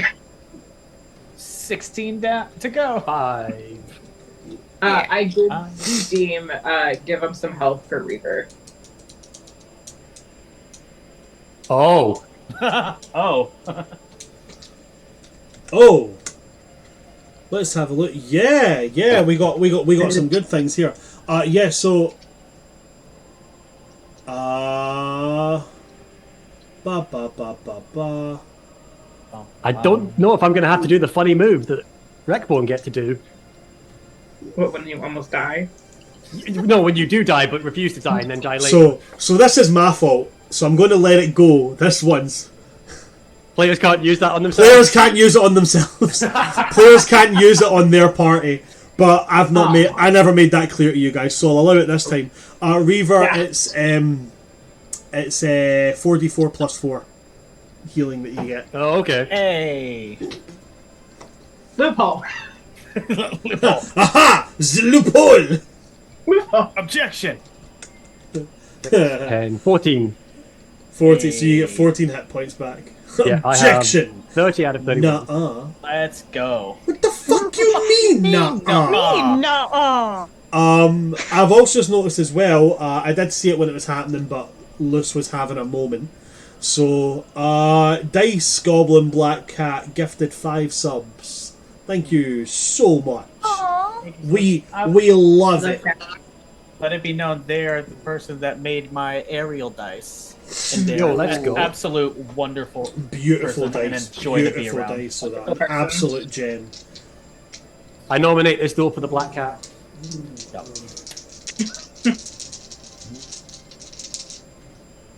We go to the final one, hitting Ellenson. Oh, it's me. No. Nice. They came in strong, and then you guys went, "Yeah, we're going to be tactical about this," and then they just started going. They blew all their luck with the 4 nat 20s. Why can't you just stab with pointy sticks like we do? Why do you have to get all technical and shit? Ellenson, with both of those missing, being a 10 and then a 6, it then goes to your turn, Ellenson. What would you like to do? All right. They are still all around me as kind of frightened. So, is there one near me that looks like it has already been injured? Let's have a look and we'll find out. There's one nearby you that looks on its last legs. So I am gonna kind of turn to that one with this like shroud of like nighttime rain on the deck of an unlit ship around me, and the sparkly new points of my trident will flash out toward it. And let me see about hitting 14 to hit. 14 will hit. Nice. All right, and that is max 11 points of damage. Ellenson, how would you like to kill it? Just sort of like taking a few steps slowly towards it with a very like feral smile on my face, sort of like very anime shining through this dark shroud. The trident is just going to come out of the shadow incredibly quickly, like skewer it in the neck and then retreat and let it just fall to the ground. Or I guess float slowly towards the bottom of the ocean. You lash out with this trident, tearing flesh asunder from this creature. And as the trident rips free from its body, it starts to float listlessly down into this silt, stirred up darkness of the water. And I had something planned for that description being said. And while I make those dice rolls, we're going to take our 15-minute break before we move into the consequences of actions. And why are we being given consequences? Why I never said you guys would be having consequences. All I said was that there were consequences of actions. I didn't say they were good or bad or who they were going to be backfiring on. There's just like a giant goldfish down there, like eating these That's little it. bodies. It's a huge fucking goldfish. That's all it is. Oh, don't tell me that. I'm going to fight that next. That's going to be bad. Goldfish guy. Don't go anywhere, folks. We will see you guys right after our 15-minute break. Lord.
Back in for part 2. Hello there, everybody, and welcome to part 2 of Fathoms Below. We left off with Ellenson gutting someone and breaching the queue line that I wanted, which was in some way, shape, or form motioning for a body to sink into that silt, stirred up darkness below.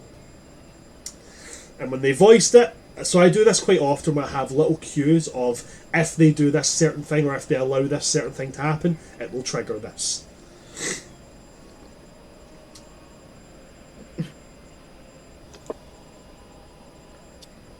For a second, as it floats down, silence comes besides those combative noises. And then it's heard from deep below some rumble. A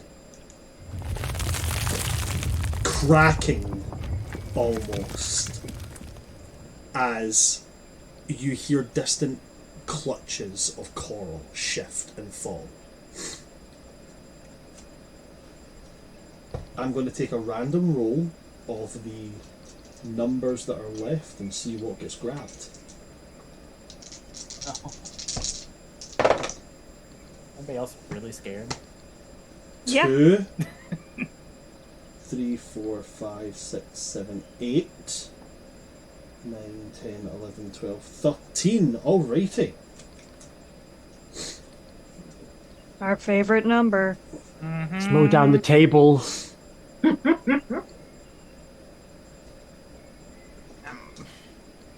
Okay, so while all this goes, while all this is happening, moving around,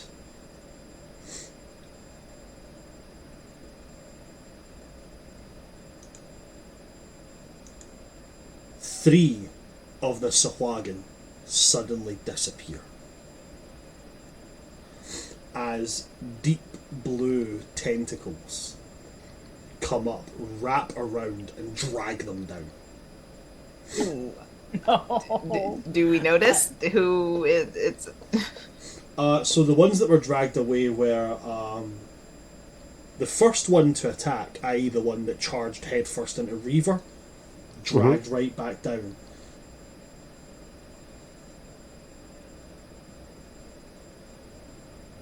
The second one that came into combat with Reaver, that again moved on to Loose, also grabbed and ripped back down.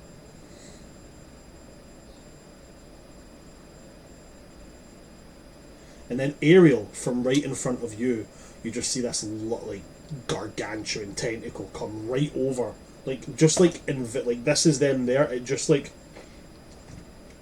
envelops them and drags them down. And you hear this deep thrumming roar from beneath. Bubbles torn up from the water, and you see a shape move. And combat's going to continue, so we go to the top of the round. Ariel, it is you. Ah! Can I still do my movement and or bonus action? Oh, geez, of course, yes. Movement and bonus action, please go ahead. Would this sound have been something that like I could hear and then move? Because of my stupidity, I'll allow that, yes. Okay, so there's bubbles issuing from the deep. I am going to start trying to make an arc towards the structure a little bit more. Okay, so you move your swim speed towards the actual monastery. Yeah, which is 40 feet. Okay, so you move 40 feet closer, you're now 160 feet away from it. Alright, and I have used my action. That is my movement, and that will be my turn, as I am now looking very suspiciously at the area where these bubbles are coming from. Guys, you felt that right? So I'm swimming backwards and away. That's my turn. Ariel, it's your turn now.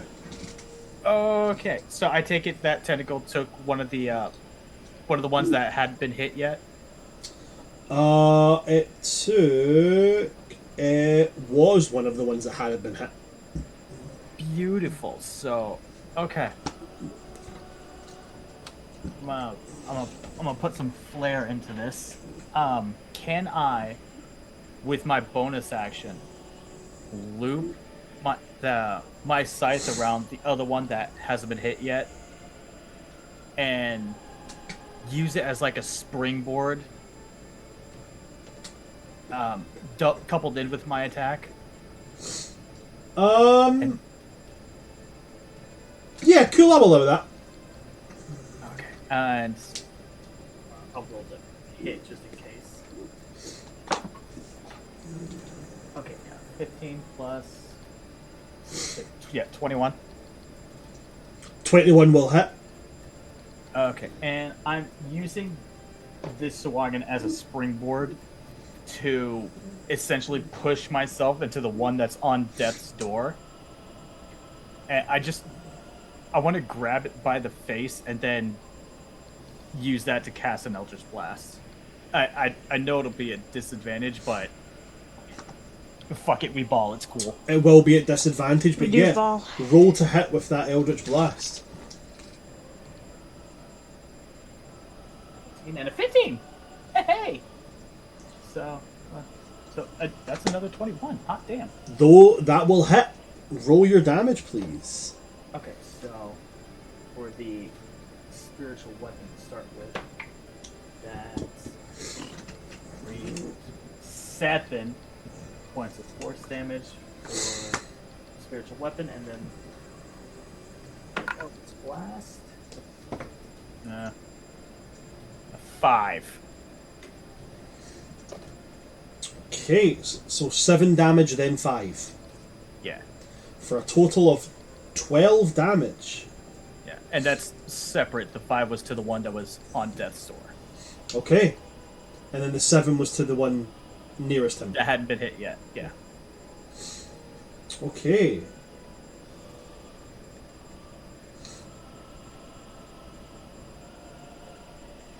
So 7 was the Eldritch Blast, 5 was the spiritual weapon? Swapped. Swapped. Okay, so you bring down your spiritual weapon onto the one who had not been touched yet, and it clatters into them with this almost like a sound as it crashes into them, and then you point at the one that you have kind of looked around to get the advantage on, and like basically hand against the chest, point blank, and it carves a hole through them. As they too are now completely removed from play, dead. Great. And then with my movement, I'm going to leave my spiritual weapon engaged with the one, and I'm going to just start swimming towards Reaver. Okay, it will still prompt an attack of opportunity. Yep. Oh wait, no, not towards Reaver. Towards. Yeah, don't swim towards me. No, to Ellenson. No. So you're following Ellenson. Yes. Okay. Swim speed for yourself is 40? 30. 30. So yeah, you cut forward. You are a little bit behind Ellenson, but you still manage to keep a little bit of a pace. It does manage to clip you with the opportunity attack, with a 16 on the die plus 3, 19. Yeah, that'll definitely hit. Was Ariel within 5 feet of me whenever they got attacked? If you moved closer into them, I would, yeah. Then I'm imposing disadvantage with protection fighting style because I have a shield and so they're within 5 feet of me. That's an 8, so it does not hit you, Ariel. Hey. As you hurtle yourself after Ellenson, it goes to get you with a spear, and Luce just shoves their short sword up and manages to catch it and throw it off its keel, off its direction. It does not hit you. We then move on to what would have been one of the Sahuagin, but it got dragged down to the briny blue void below. So it moves on then to Loose. I'm going to go ahead and attack that one that tried to attack Ariel because it's right in front of me before I continue moving again. So this is me still doing the sweeping movements. I'm trying to keep the ones that are engaged with me engaged. Yep. If I expend all of my movement again, do I get to keep evasive footwork? If you expend all of your movement, I'll allow it. I'm going to expend all of my movement again to basically keep this group that is paying attention to me on me. I think this one that just swiped at Ariel is the only one that isn't under the effect of my biohypnosis. That is going to be a 15 to hit. 15 will hit. 1d6 plus 4. That's going to be a 10. 10 points of piercing damage. And that was on the one that had just tried to hit Ariel. How do you want to kill it? I would like to, instead of parrying that attack on Ariel with my short sword, I would like to parry it with my shield and then come up and just basically skewer it. And then as I am moving still, I would like to basically put my hand on its shoulder and push it off of my short sword and continue my movement around and just let it fall. Because I didn't see the tentacle, so I don't know where this guy is falling off of my short sword. But I am pushing it off so that I can continue my movement, and then I am moving my entire 30 feet speed to see if there's anyone on Marisol right now. So, as you vaulted over the kind of last group you were with and landed within them, Marisol's right there. So you can see her easily. Sorry, you can see them. So yeah, you can see that they do still have quite a few on them. Okay, are these the ones that were engaged with Reaver, or are these the different, or are these ones that were still paying attention to me? These are the ones that you managed to dazzle with your lights. The ones that were attacking Reaver are now just holding their actions. Okay, I don't want to engage in the ones that are fucking with Reaver because my attention is on Marisol. So I'm basically going to do the same thing I did last time and use all of my speed to basically, I want to trigger all of their opportunity attacks. They make them.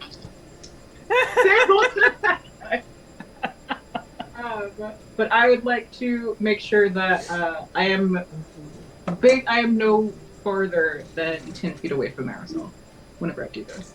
I'm sure there's enough of them in a close enough space where I can figure eight and go over them and whatnot. Most definitely is. Alright, so I'm gonna just do that, and that's how I spend my turn. That's my action, and I don't think because they're all still dazzled by me. So I don't need to use my bonus action, and I did use my reaction on Ariel, so that is me. Alrighty. The one that was after you is dead, so is the one after that. So it goes to one of the ones attacking Ellenson. With disadvantage, that's a 15. That'll miss. Didn't think so. It's going to try to bite you. With disadvantage, that's a 2. Cool. Excellent. So it does not hit you. Then it goes to Ariel. Then it goes to Reaver. Then it goes to Loose. One of the ones still there is going to try and attack you.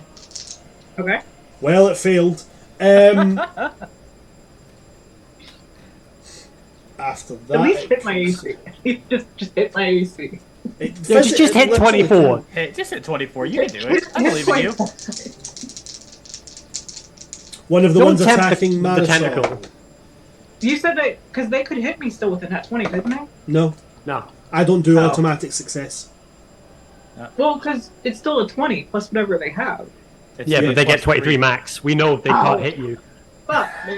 What do you mean? Um, What do you mean? Fuck. Diamond's broken the campaign already. First combat. Oops. Marisol. All right. Gonna So try this and is hit a you. very. No, Marisol. They're trying to hit you. That's fair. I thought you did. They're going to get you with a spear. For a total of 3 damage. Okay. Coming in with a bite. I just want one of them to hit with both attacks at one point. That's a 7. Don't worry. That's a 7. I mean, it's a fine thing to want, but One day the BBEG is going to rain all kinds of hell upon you all. Three meteor swarms at once. Reaver, it's your turn.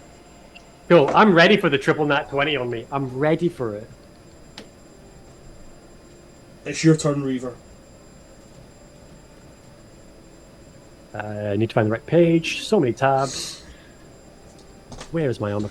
There we are. There we are. Two-handed is that. Does a 16 hit? On the big guy. Yeah. Meets it, beats it. Okay, can I have a wisdom Yeah. save from him? DC 12 from Go. Wrathful Smite.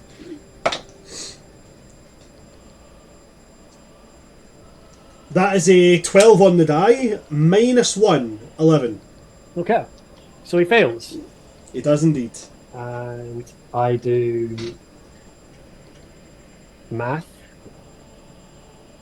I do 5 points of. Oh, I need a con save from him as well. DC 13 for bleed. I should not have been given to it so early. This is disgusting. 15. Okay, so he doesn't bleed. That's cool. He takes 5 slashing, 5 psychic, and is frightened of me as I'm going to bring the axe in and go, "You are a coward. I am better than you. Kneel and beg to live." So, as you lean over with this axe biting into him, you lean in to say that.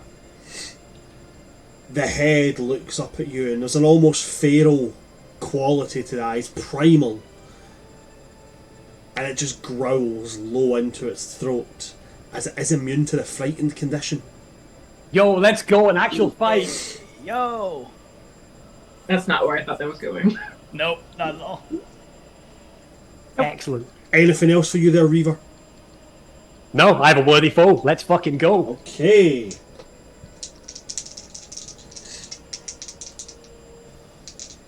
Ellenson, one of the I ones also have attacking you. No clue about that tentacle, I'm assuming.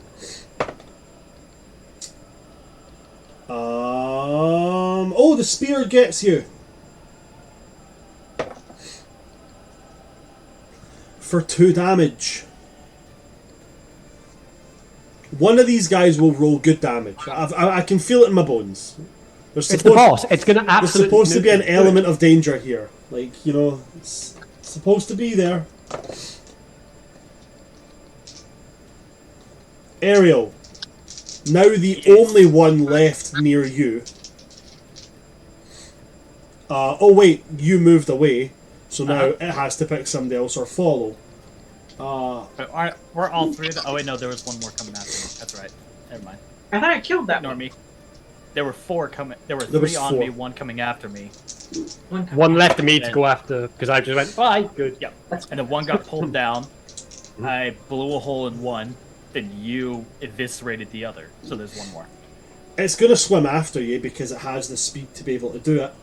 It rolls to hit with a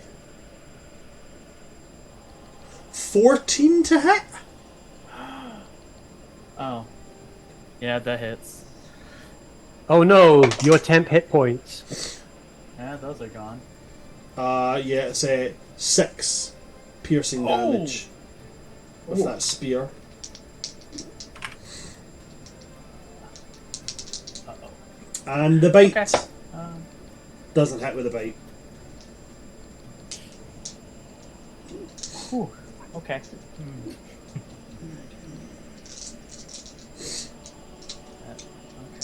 comes to the big champion. He's going to make his attacks. Spear, claw, then bite. Spear.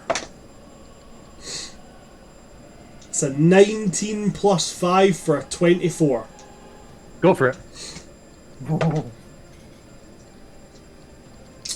Rolled max damage. Excellent. Keep So going. that's Hit me more. 9 piercing damage with the spear. Comes in with the claw. That's cocked. That's a 15 to hit. Nope. Doesn't hit. Comes in with a bite. Cocked. 22 to hit on the bite.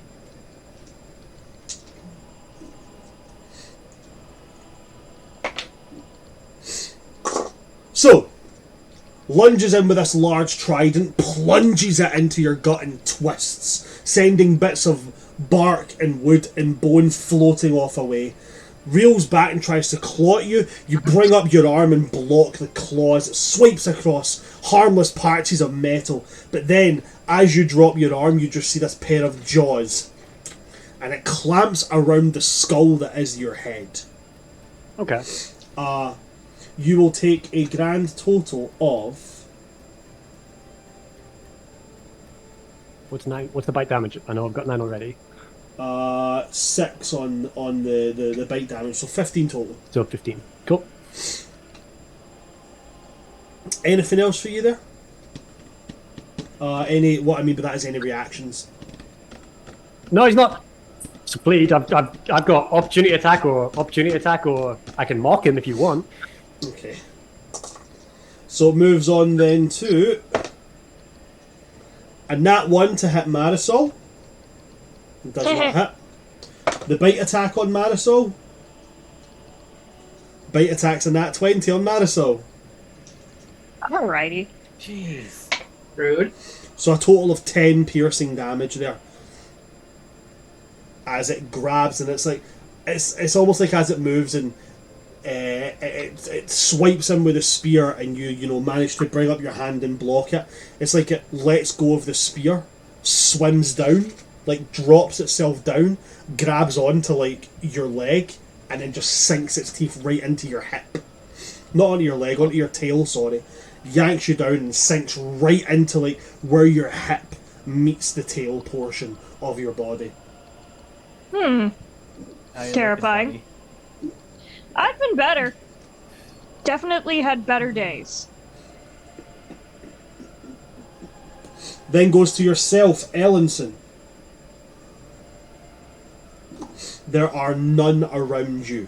The closest one to you is the one currently trying to snack on Marisol.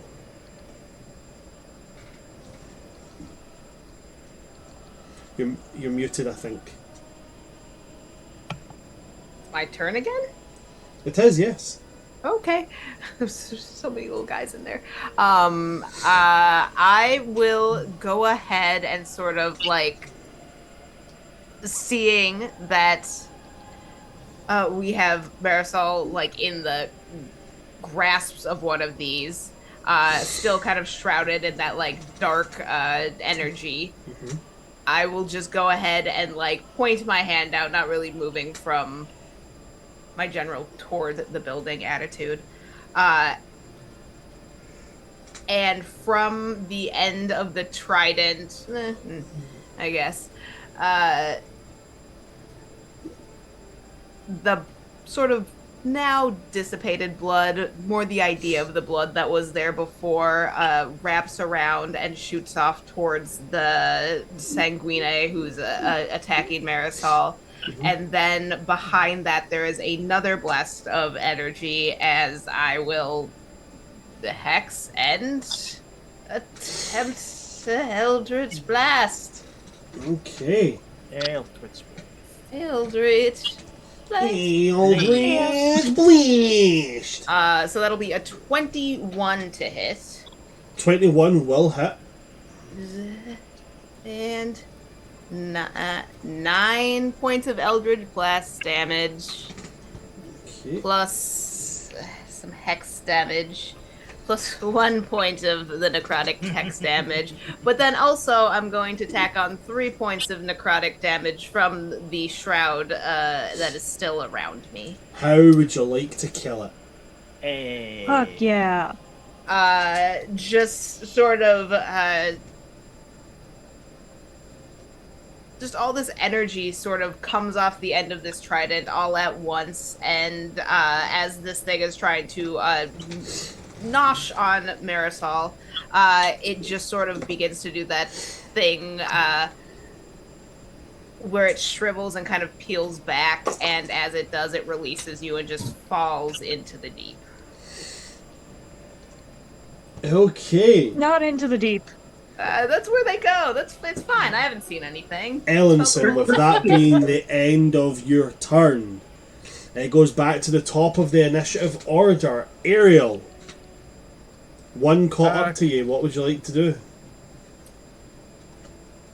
Okay. For my action, can I turn back and hit it with a Eldritch Blast, of course you can.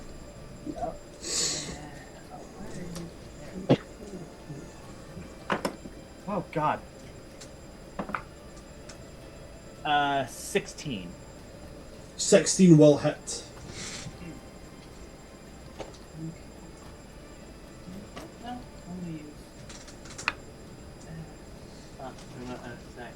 Look through my horde.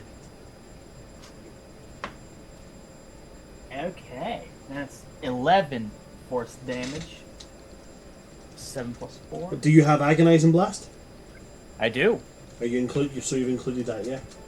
Yep, I always take it. Always. And then for my bonus action, as my hand is reached out from casting the blast, this scythe is going to, like Thor's hammer, be summoned back to me and hit it from behind. Okay. Roll to hit with that bonus action.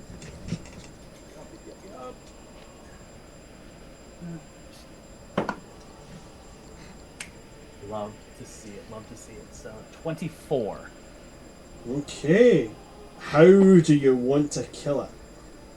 So, so I think it just hits in the chest with the Eldritch Blast, and it kind of like pushes it back just slightly, and then the head just kind of drifts up from its point of view, not realizing that the head is no longer attached to the body. You Eldritch Blast decapitate this thing. Is that everything for you there, Ariel? And I think with that, can I look to Ellenson and just yell out, do we still have the orb? Is that still the plan?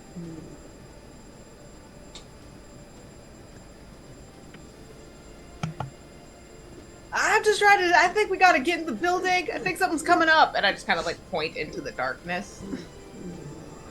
Ariel will finally look back. It just, oh, yeah, not a bad idea. And I think that will be. I'll use my movement to start making my way a bit further towards the temple. Okay. You swim another 40 feet towards it, putting you now at 120 feet away, Ariel. 30. 120. So, oh, no, wait, you've got 30 feet movement speed. So when you moved it first time, you're 170, now you're 140 feet away from there. Alrighty, after you, Ariel, it goes to Luce. How many are still around here? Around you, we got one. We've killed 11 so far. Not counting the spellcaster that Reaver killed. Including the ones that this creature has grabbed and dragged to the bottom, I've got more than that dead. I've got 12 dead. I've got 2 for Reaver, 2 for Ariel. Actually, it's 2 for all of us except for Marisol. So it's 2, 4, 6, 8, 9, 10, 11, 12. I've got 12. How many do you have? I have 15 dead. Okay. Well, 12 plus the 3 that you Yeah. dragged makes sense. Yep. Yeah. That's well, no, that's I counted the dragged. Oh. Yeah. There should I be just wanted to 4 know. watching my fight that were trying to wail on me. And then there's Yeah. one that you're actually fighting. I'm not including the right. So I should clarify. I'm talking 15 out of the total 20 of them, not 15 of the little shit eaters. Oh, okay. Okay. I wanted to know. Gotcha. Okay, how many are still chasing me? How many are tailing you? We've got 2 tailing you. Okay. There was 1 still at Marisol. Uh-huh. And then there's 4 around Reaver. Uh-huh. And then there's the big dude. I don't want to fuck with the big dude, even though he could possibly hit me. That could be fun. I'm gonna be a nice friend and not steal Reaver's battle. That could be a stupid choice. How to lose all the friendship points real quick. No. So I'm gonna go ahead and I would like to once again trigger the opportunity attack of the 2 that are chasing me. Okay. But I want to attack the one that's on Marisol. Okay, roll to hit, please. Yay.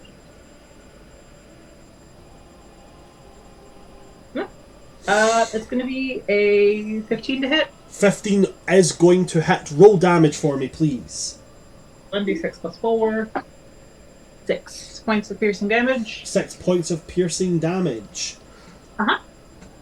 How would you like to kill it? Oh, sweet. I would like to...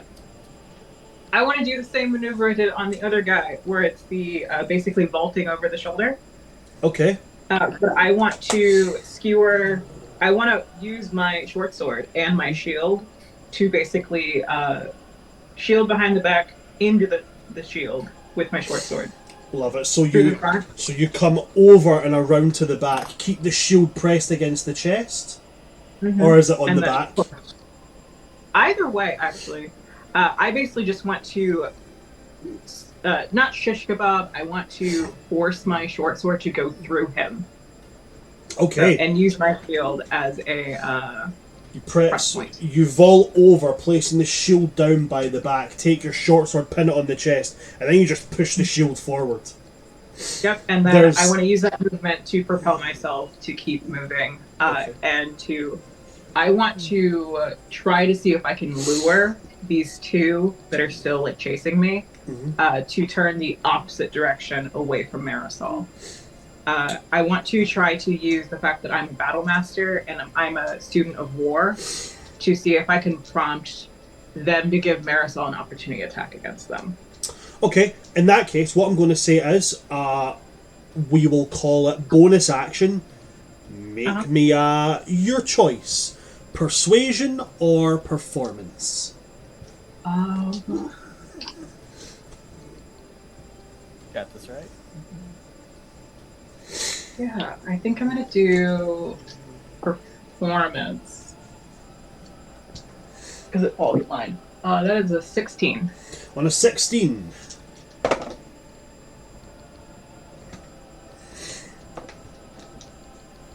How do you entice them to come after you? I am basically going to, because I'm still swimming. I am still being very showy. I'm still very much being a. If you didn't know there was a shield in one hand and a short sword in the other, you would have fucking thought I was a bard. Okay. With how much of a performance I'm giving off right now. And Luce is going to start, like, basically beckoning them closer. And using the bioluminescence that is still coming off of them. And doing very showy things of, like, kind of gloating. It's like, and just saying, it's like, I've killed so many of you, but you haven't landed a hit on me yet. And trying to pull them in closer. And I want to do this in a way that I'm making their backs turn to Marisol and leaving her attack range. So as they turn, you do manage to successfully bait them with this. You challenge their martial prowess. They're going to screech at you and lunge. And as they both lunge, Marisol and Ellenson, both being at 5 feet of each other, they're both going to get attacks of opportunity. Ellenson, Marisol, roll to hit. Do we get attacks of opportunity on both of them, each of us? It would Well, also you only get just to be use your merit. reaction once. Okay. Oh, no! It would 'Cause I it would moved just away. be it would just be Marisol. Sorry, I do apologise about that, Ellenson. I forgot that you'd moved away. Marisol, it's just yourself, Okay. so you get to pick one of them. We'll call it left and right. I'll do left. Can I attack with my spiritual weapon? Give Warcaster. No, you can't. You would need Warcaster to do that. You can attack with your Yeah. main hand weapon. Okay. You got a stabby stab. Whilst they roll that, I have a question for you as a DM. Yes. Can the cleric or whoever summons spiritual weapon take it in their hand and use it as a weapon? Because that's a DM divisive one. I Basically, I have no qualms against them. It says that they can move it wherever they wish Yeah. it to move. So I would say if they take it in their hand, they use their bonus action to pick it up, just the same as you would with any other weapon. I mean, So then they that's can use what- their main. So the thing I'm wondering is do they get basically magic weapon for their attack and bonus action spiritual weapon attacks? Is what I'm I wondering. mean, but it's a fairly expensive magic weapon. Oh, absolutely. I mean- well, magic weapons, second level spellcast. I mean, that's essentially what Ariel's been doing. Is just using their side as a weapon. Yeah. Yeah. The only thing I would say the downside to it would be that, if your concentration on it gets broken, then Oh yeah, absolutely. You have no weapon. you suddenly have no weapon. Oh wait, no, yeah. Yeah. Yeah, it's Spiritual weapon's not concentration. concentration. No, Yep. it just lasts a minute. Hence why I was asking, there's some wacky things you can do with it. Yeah, I've got no issues with people doing it. I really don't.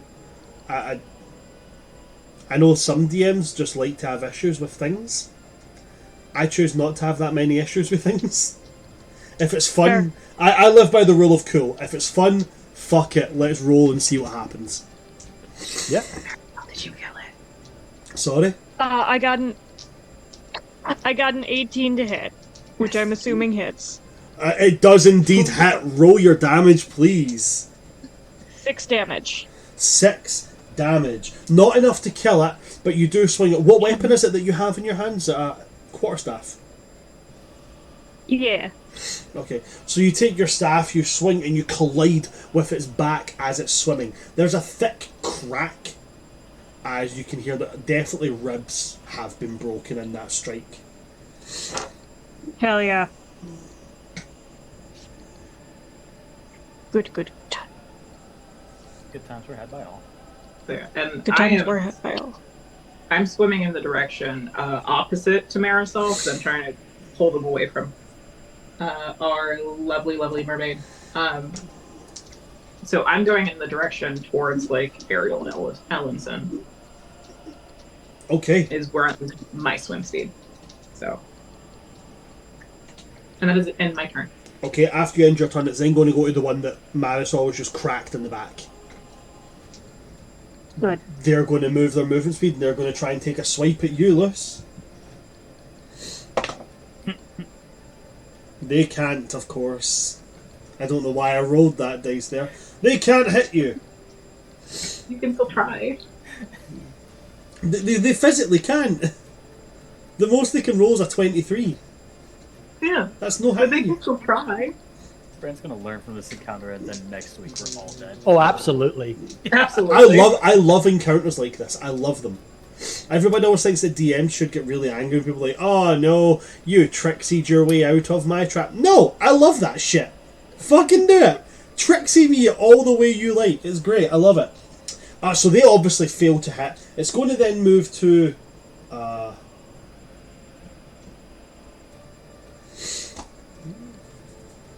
It's going to move to one of the ones that is watching the whole Reaver and this whole situation. As they look around, they're going to notice that there's significantly less of them. And I'm now going to make a saving throw for them. Flee. He is going to flee. Yes, run away. Leave your boss As the one difference between Carcharodines and Sahuagin is that Carcharodines, you could cut their arm off and have them completely surrounded. They'll pick their arm up and use it as a weapon to beat as many of you as they can to death. Sahuagin are like piranhas.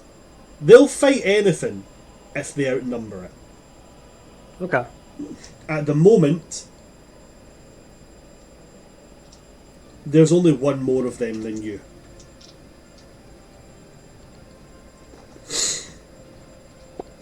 So he's going to flee. He's going to swim away. Now, as he's swimming away, Reaver, he is going to pass over you.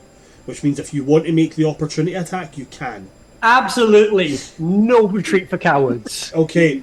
So as you feel this kind of shadow go over you, Reaver, as this thing is beelining for the monastery. Dirty 20. Dirty 20 is going to hit it. Roll for damage. Con save and wisdom save. Con save of 4.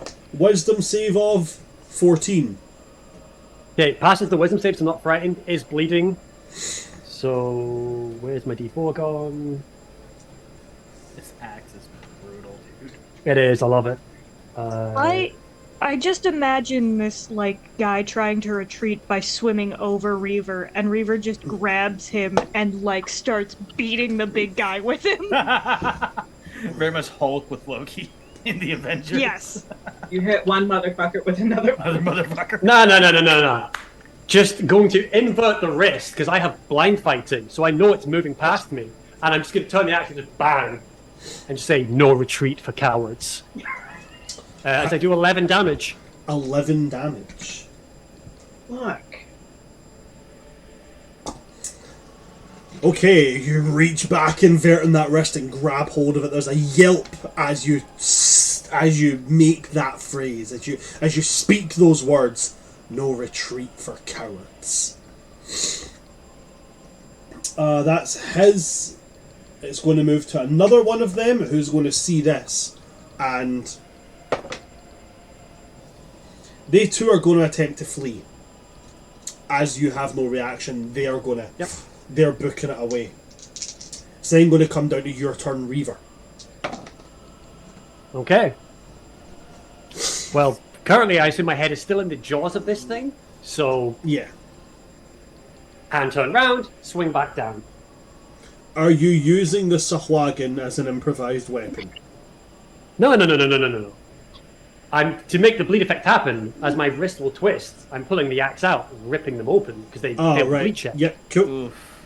No, Tooth is going back into this person Okay. with a 22 to hit. 22 will hit. Roll your damage, please. Bleed check and wisdom check. Bleed But the check frighten doesn't and matter until the wisdom damage just happens check. anyway. Bleed check. That is that's an 11 on the bleed, That's a fail, so they're bleeding now. 19 on the wisdom. Cool. Also, they can't be frightened. Yep. 11, 13, 16 damage. If you need me to differentiate the damage types, let me know. Nope, don't need that. Cool.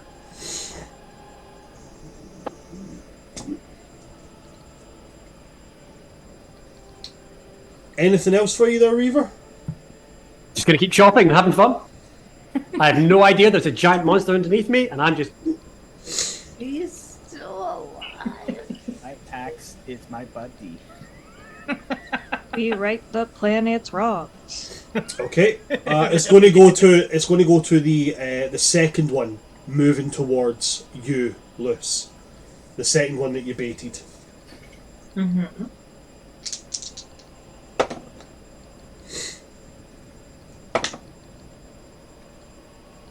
$17 on the bite. No. Doesn't hit, I mean, of course. Without, I don't know, without evasive footwork, that's my shield AC. But you have the evasive footwork active. So. Oh, it doesn't hit. You're gonna keep evasive footwork It for the comes. whole campaign. It comes back to their champion, who's going to, as you're fighting him, Reaver, he's going to cast away this trident they had, and you watch as like scales on his arms start to pop. Okay. Claws extend, and like his breathing becomes like it sounds like from his neck streams of bubbles come out as he's going to trigger a rage. Cool. Can I also have him do his con check, please? Because it says at their turns. But if he bleeds out before rage, I'm gonna laugh.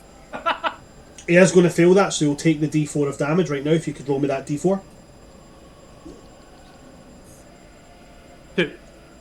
2. Yep. Okay. So now he's going to make his claw attacks. Cool. I don't think they're... Oh, wait, no, one of them might hit you, actually. I was about to say they won't hit, but he's raging, so he gets his rage bonus on that. So that's going to be 10 plus 5 is 15 plus 2 is 17. Rage is not to hit damage, it's doing the damage. It's plus 2 to the damage roll, not to the attack. Is rage not a plus 2 to the attack roll? Don't believe so. I believe it's damage. I could very well be wrong on that. It has been a while since I played Barbarian. It's, as far as I remember, it's my friend. I think it's just the damage, because I would love it to be the other way around, actually. Let me check. Then the reckless. Barbarian on standby. Reaver Rage, I guess, is a terrifying idea. Oh, don't worry, Reaver Rage will be a thing at some point. It can be terrifying. No, it's just the damage. Just damage. Alrighty, cool. Yep. So then what we have here is 15 and a 10. Both miss. Both miss. Because I'm a sucker for punishment. Is he going to reckless attack? No, he's not he doesn't have reckless attack. Oh, interesting. Okay. Not that high enough. Barbarian. If they get rage, they get reckless. Both at the same level.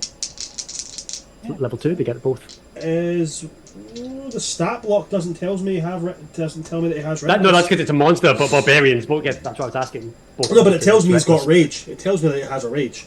It doesn't tell me. That would just be an inbuilt monster thing. It's not the bar build. Is what it's going for. Okay. He still gets his bite. Cool. Hit me. The bite is going to be a 16 plus 5, 21. Yeah, let's go. So that's going to Make it be close. 1d4 plus 3 plus 2. 2 plus 3 makes a 5, 7. plus 2 makes 7. 7 damage. Go. As he's raking these claws across you, not doing any damage, but he is chomping down on that skull of yours. Okay. Oh, Man, I see your face and me going like, yeah, come on, hit me. You're like, why are you asking for this? And I'm like, why not? all the Sahuagin after him are all dead, so it goes to Ellenson. Your turn. Currently, the only ones that are moving as you're moving is one of the 4 that was fighting Reaver has fled, and then 2 that are chasing after Luce. Okay, there are none left on Marisol, and Dariel's next to me. Mm-hmm. Reaver clearly has it under control. I will just go ahead and one more time fire off at one of whichever one chasing Luce looks. One of them looks virtually untouched. The other one's got a big, rapidly growing bruise across its back and ribs.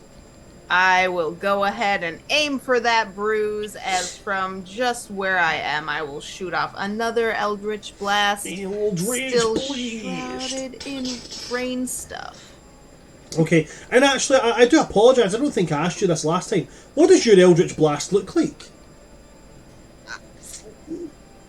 I mean, I think right now it doesn't look like much, as I rolled a natural 1. So I kind of, it worked so well last time. I got a little cocky. I'm like, just kind of swinging my feet stupidly in the middle of the water and pull back the trident and read the like cheat sheet that I've carved into the back of my shield and read off the wrong set of things, and it's not actually a spell. It just kind of is. You just reel it back and be like, hey, tell them Ellenson sent you. Bread, milk, cheese. Shit, this is my groceries. Okay, Elton, unfortunately, on that one, it's not going to hit. Yeah. And wait. Did Marisol start moving? Hold on. Towards I will us? point out, if you want to use it, remember you do have a D10 of inspiration. I do. Oh, yeah.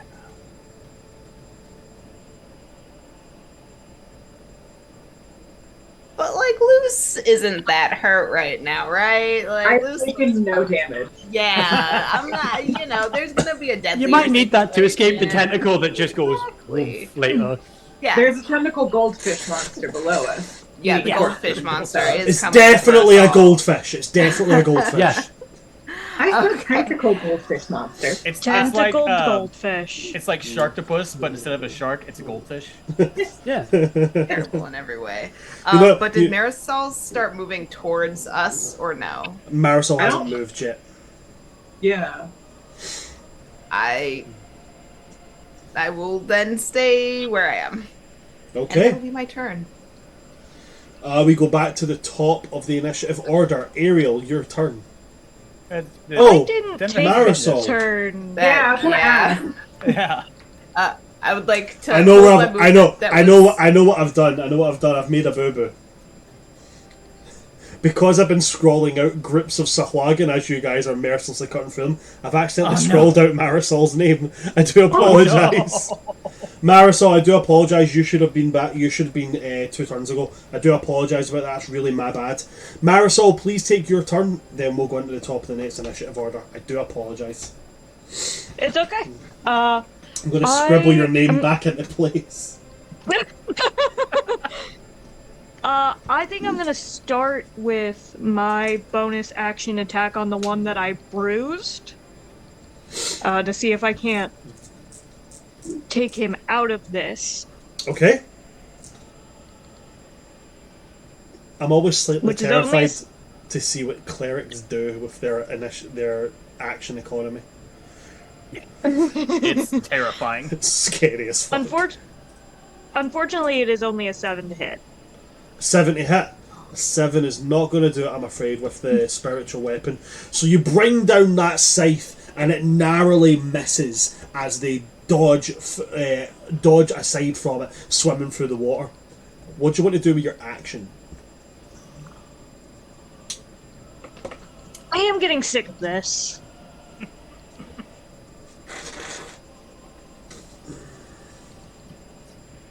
I'm gonna use guiding bolt. I fucking on the knew one it. that I hasn't knew it. gotten hit. I was sitting there going, it's been a while since like we haven't seen a guiding bolt in this yet. I knew it was that. Right, roll to hit with your guiding bolt.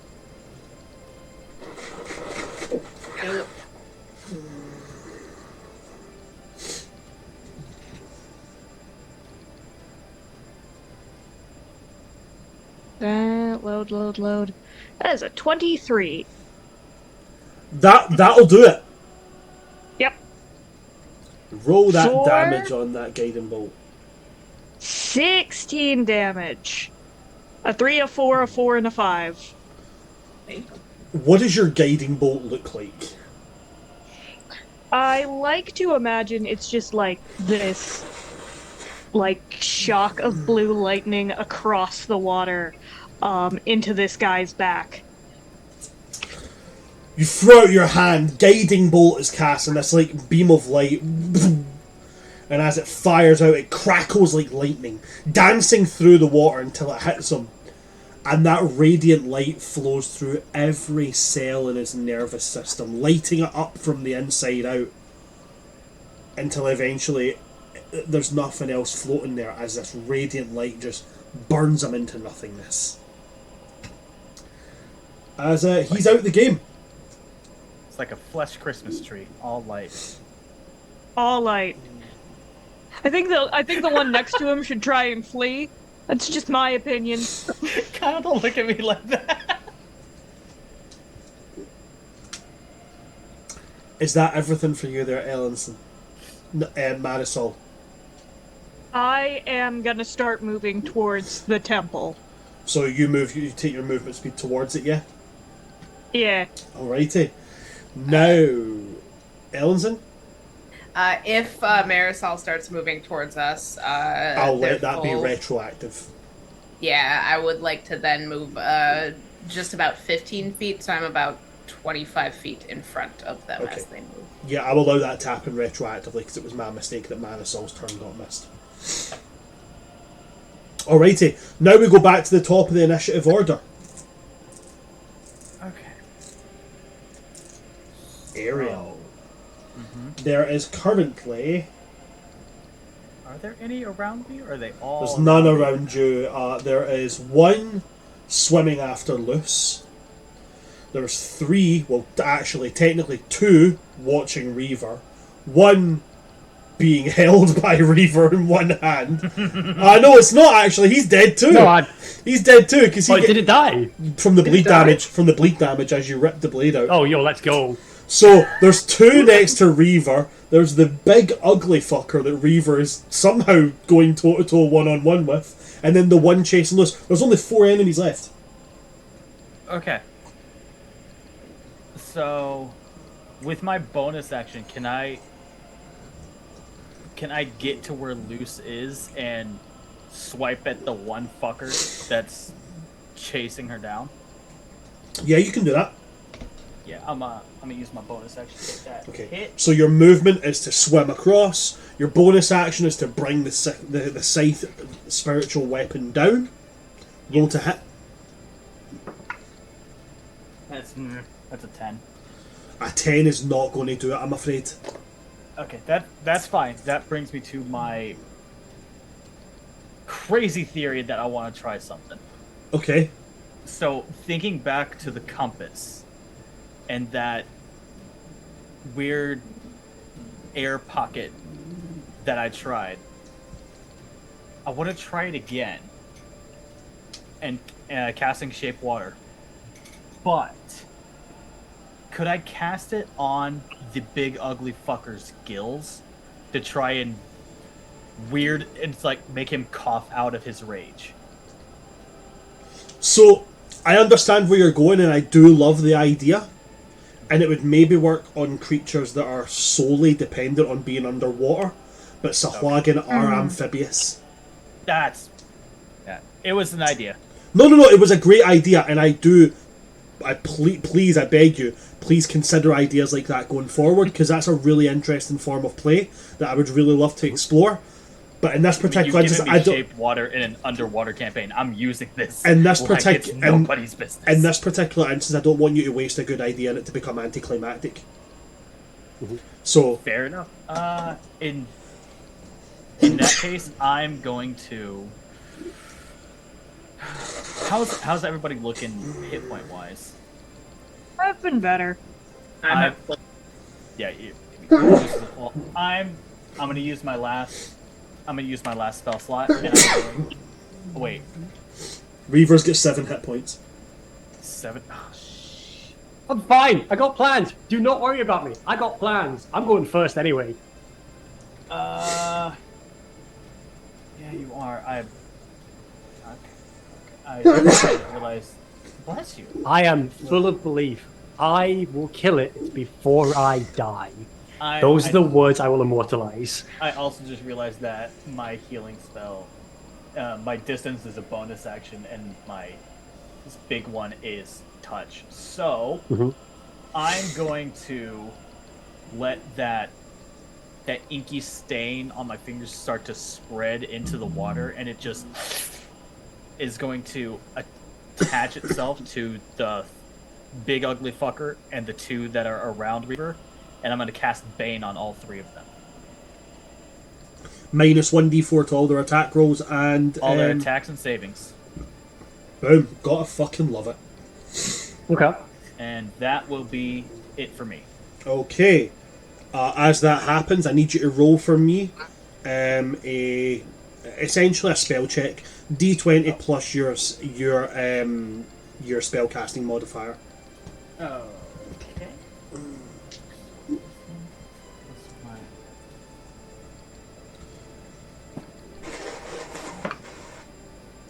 Uh, 12. 12.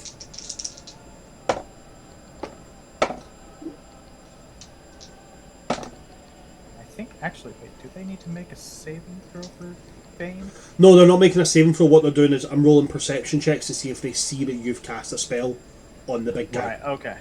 Oh, wait, they still need to make charisma saving throws to see if they're even baned. Oh, okay. Do I need to roll to notice? You can attempt to roll. You need to make a perception check that beats a 12.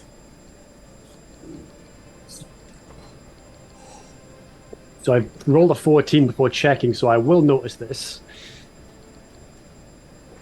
So it'll be a 16 with the plus. So you notice a tinge Oh. of darkness. What's up?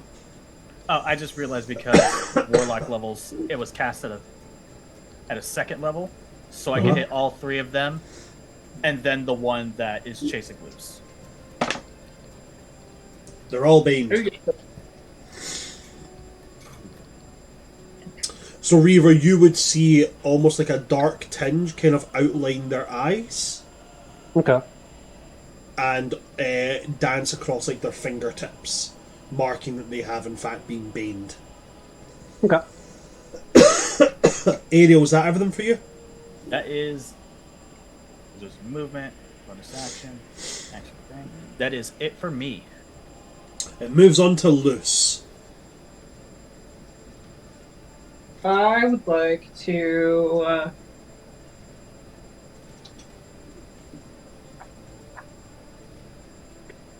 I'm gonna do something dumb.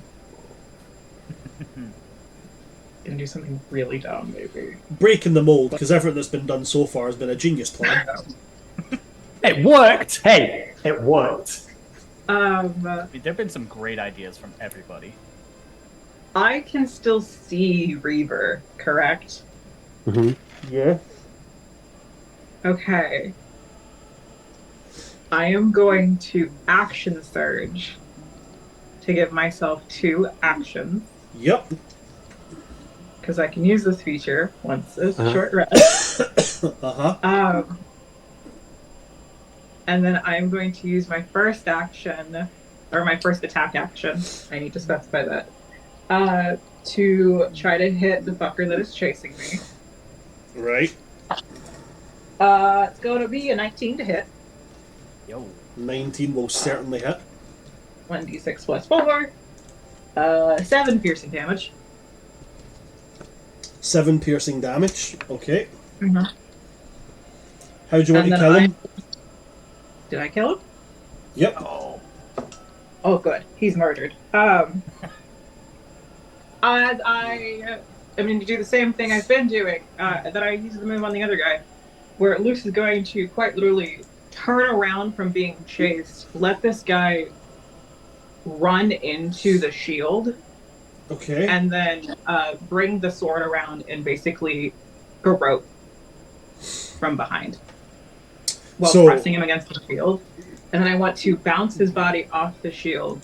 And then Luce is going to not stand still, but like still be in the range of movement, but direct towards Reaver. I'm going to use another superiority die to use Commander Strike, which is one that I sent Kyle and seemed very excited about it. Oh, this little one. Okay. Yeah, when you take the action attack on your turn, you can forego one of your attacks to use a bonus action to direct one of your companions to strike. When you do so, you choose a friendly creature you can see or hear and expend 1 superiority die.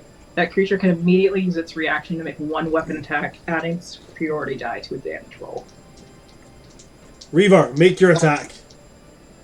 What's the superiority die plus? Plus 8. Let me roll the superiority die real quick, So I won't need it. because I'm the one 18. that's expending it. What? Oh, it's going to Wait, be... is it going to the damage, or is it going to my attack roll? It No, goes to my to damage the- roll. Oh boy. Yeah. How much? You get plus 6.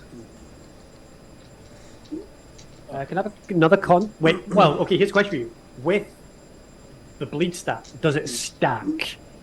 No, it doesn't stack. So you. Okay, so just he's, another 1d4. he's already bleeding. He just, on Okay. his turn, he has to make those con saves.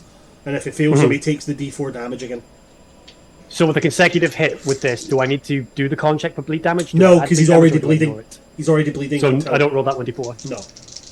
No worries. Just You, want to check how that you works. roll the 1d4 when he fails the con save on his turn. Got it. And what Luce so- does is, as basically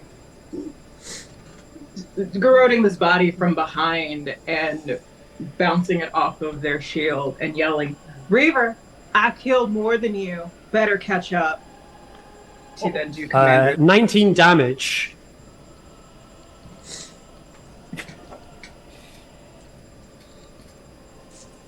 He's in critical condition. Oh! Okay. That bleed damage on his turn. Yeah, that's my entire thing. That's my action, my bonus action. Okay. And then I'm still moving. And then there's also my second action because I gave that to Reaver. And I'm going to go and try to catch up with everyone else and swim towards them. And that will be my movement. Okay. Moves to one of the ones standing by watching Reaver and all this happening. I'm not rolling for it anymore. They're cutting their losses. They're heavily outnumbered. And they're swimming off. Reaver, you've used your reaction in order to make that attack. So they swim past you. I'm just going to utter cowards as they flee. Okay. As they cut across, actually the speed they move. No, I've already said it. So I've got to be fair. I said they would use their movement speed to swim off. As they do that, they're going to bypass Ellenson. If you want, you can make an attack of opportunity. I said it and then I went, fuck, shit. Here is they're also going back to the... Yeah, they're swimming in the same direction. Yeah, I mean, yeah, I'll swipe out at one of them.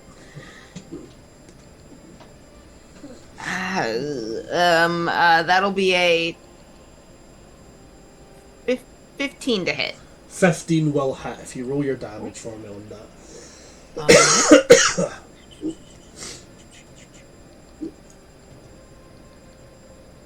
8 points of piercing damage. Ellenson, how do you want to kill this one?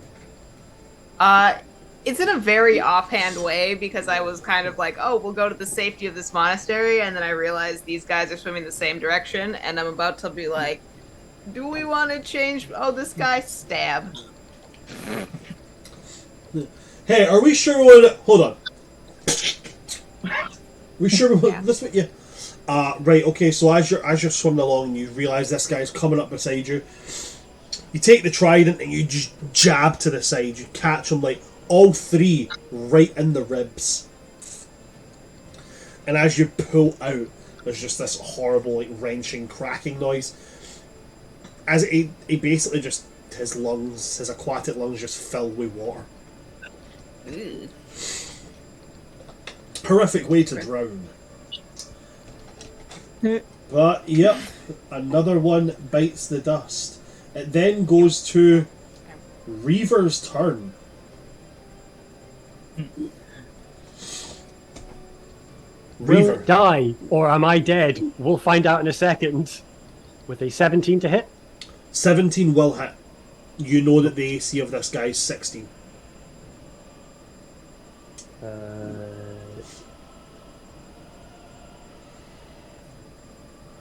8.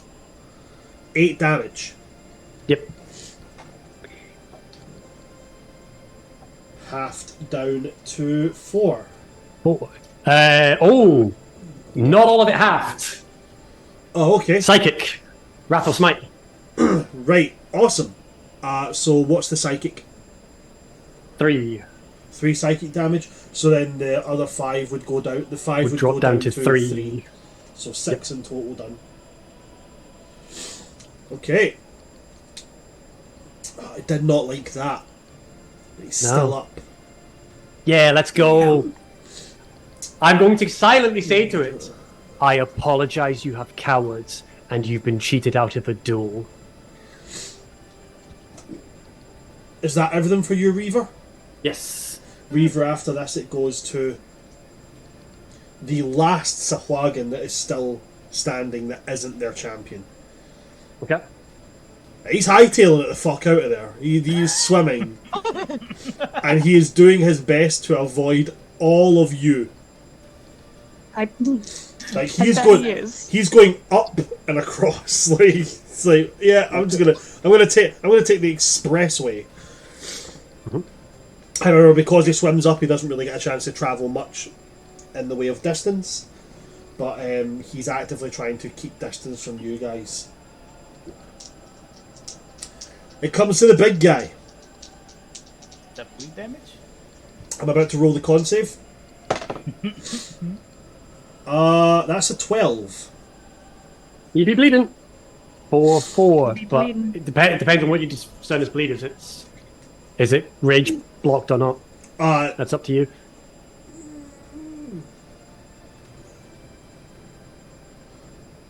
Because I don't know the wording on that monster's rage. Yeah, So. technically it would be because it's just additional that. Oh wait, hold on.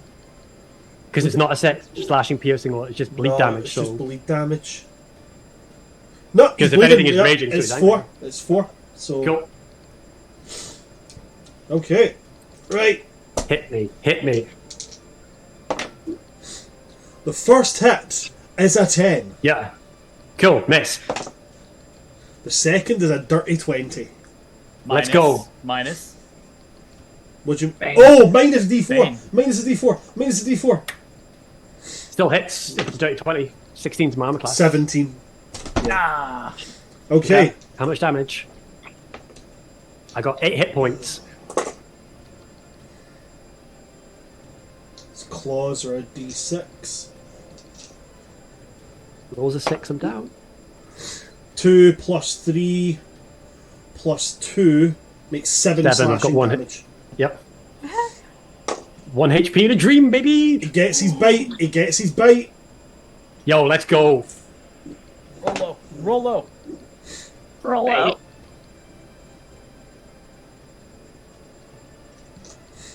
That bane. That bane. He's 18 just now. 18 to hit. Watch him cliffhanger us right now. It's a 3. Go. Okay, so no hit. 15 does not hit. Reaver is still in the mix. Yes. After the champion's turn, it goes to Marisol.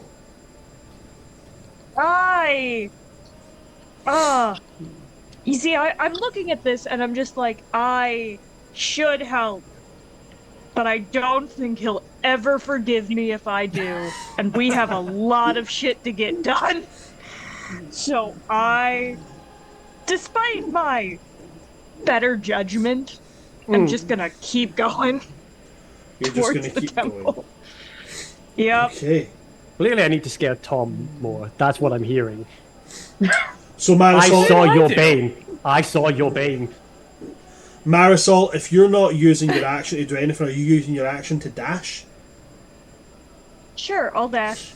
Okay, cool. So you move a total of 60 feet closer towards as you zip past everybody.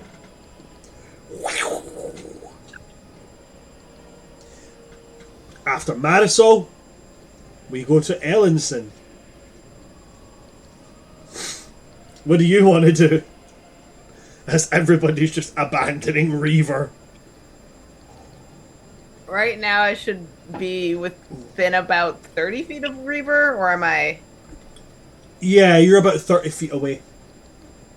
Is everyone else past me already? The only one that I think would maybe be too far beyond you is probably Marisol. Because Ellenson has moved up. Ellenson has swam towards the temple a little bit. Ariel, so that's why they're closer to you than I think you might be expecting. But Marisol has just dashed, which has carried them a total of 60 feet. Mm-hmm. So I think you were about 25 feet in front of them, so they're about 35 feet ahead of you now.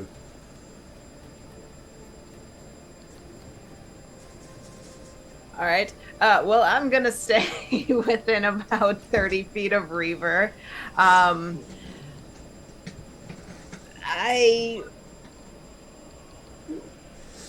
will hold an Eldritch Blast if this thing manages to hit Reaver, but that's Okay. yeah. So you're That'll- holding your action for if this thing hits Reaver, you're Eldritch Blasting. Yeah. Okay. Anyway, that'll be my turn. We go to the top of the initiative order. Ariel. Okay. There is one left who is swimming away as fast as they can, and they're Nice. doing their best to avoid you all. That'll be fine. Somebody to tell the story. Exactly. I'm gonna use my movement. I'm gonna catch up with Ellenson and Luce, because I believe Luce was left area I was- behind. Catching up with all of you, so I'm probably like the farthest away at this point. Well, because Ariel caught up with you to attack the one dude. Did you? I thought you just moved your spiritual weapon. No, he moved No, with his I moved spiritual weapon. with my spiritual weapon. Uh-huh. So yeah, I'd be in your area until you moved. And so I'm gonna start catching up with the gang, and as a bonus action, I'm gonna use my healing light on Marisol. I'm gonna use two. I'm gonna use two of my d6s.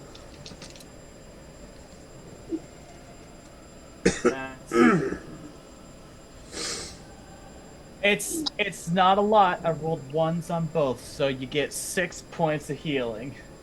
I'll take it. Just for the funds, yeah, I'll use that. Hey, that's a 6. Okay, so 12 points of healing,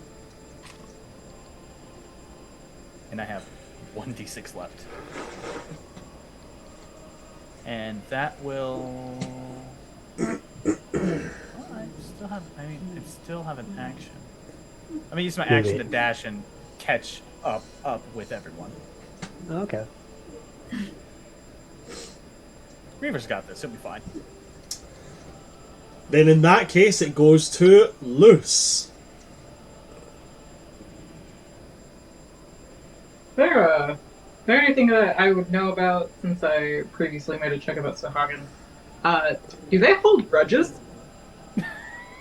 They're pretty well known for holding grudges. Yes.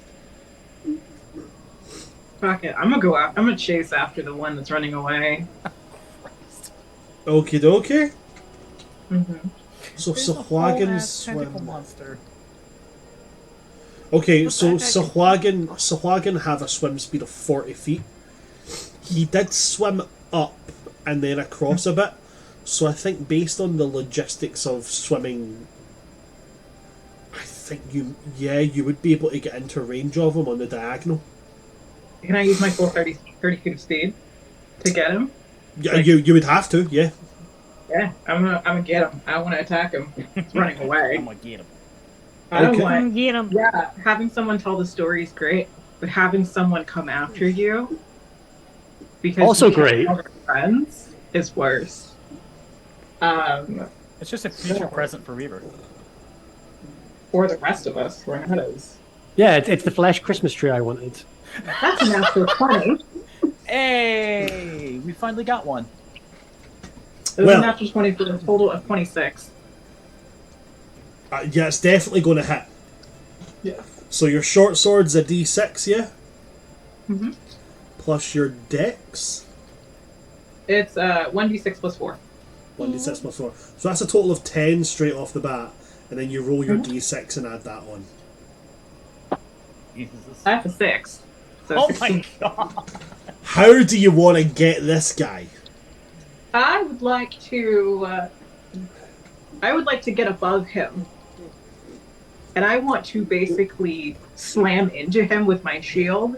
Uh-huh. And then basically do the same thing I did before to the other guy and just push him into my short sword and decapitate. and let the body fall. And I'm gonna yell again, Reaver, I killed another one. Hurry it up.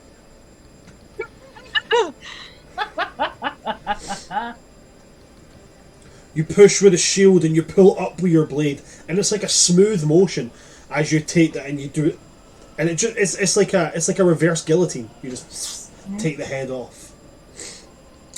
Anything else for you there, Luce? Then I'm just gonna let myself like keep moving. I'm just gonna keep moving, and I'm gonna stay within. I guess I'm gonna stay within like 20 feet of Reaver. Because how far did that guy get? He went up and diagonal. So that's, yeah. that's So you used your full 30 feet, meaning that you would need to wait till next turn to move 10 feet towards Reaver. You're 30 feet away from Reaver right now. That's fine. I'm well within what I want to be. So I just want to be able to see line of sight. I want to watch this fight. So that's my turn. I'm done. If Reaver had blood, Reaver, it would be boiling. it's your turn, Reaver. Do it. Do it. 17. I'm gonna write the number here of how many hit points this guy has left. Cool. Okay.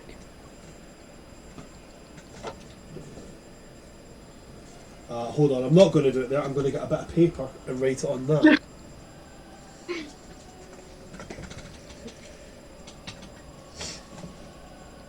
Here we are, paper.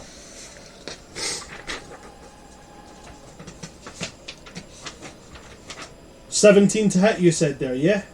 Yeah. Okay. That will hit. Roll your damage. 10. 2 of it psychic. Okay. So 6 if it's got rage. 6 if it's got rage. Yep. 10 if not. Okay. Well, I never really got a chance to, I was trying to fold into a smaller bit of paper, so I never got a chance to write it down. Fairly anticlimactic, I do apologise, but Reaver, how do you want to kill him? Let's go! Do you know what a mackerel flapper looks like? Fishing bait? Yes. Yeah. So for those who don't know, I'm just going to push the axe into its spine and use that to pull the spine out so it's just split in half. So you can put a hook in and it'll just wave like that. And I'm just going to simply just yell, "You took my glory, take this to the depths," and rip through. Oh, that's nasty.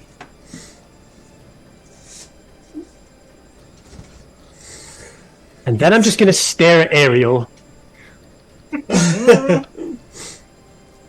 With that chewed head. Oh yeah, the head will still be there on my head, just...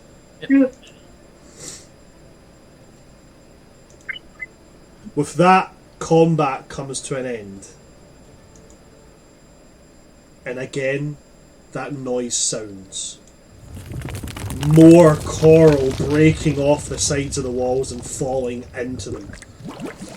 More bubbles rising from the depths up. And for the first time something breaches from that silt. A faint carapace. Like a shell. Less of the smooth skin you would expect from like a kraken and more of something you would expect of like a lobster. Hard, thick plates. Tentacles still rise up, almost like blindly grabbing and reaching for stuff as if hoping to catch some stray creature. And then the head breaches out. Almost whale-like in shape, with 6 large eyes on the sides, a mouth which almost like a sawtooth as it leans down and splits at the base into 2 keratinous prods. And as that breaches out, the most terrifying part of it is the size. Without seeing the tentacles, tentacles still majorly listing beneath the silt base here. This thing is easily 90 feet. And that's from head to what you can only assume is midriff. It bears no flippers or fins or anything of that sort. What it does have is two large, like crab-like claws. And it opens its mouth and lets out a roar. Now obviously sound doesn't travel well underwater, so it sounds more like a building bass note. But it is enough that once again it causes the walls all around to tremble and shake with its monstrous size.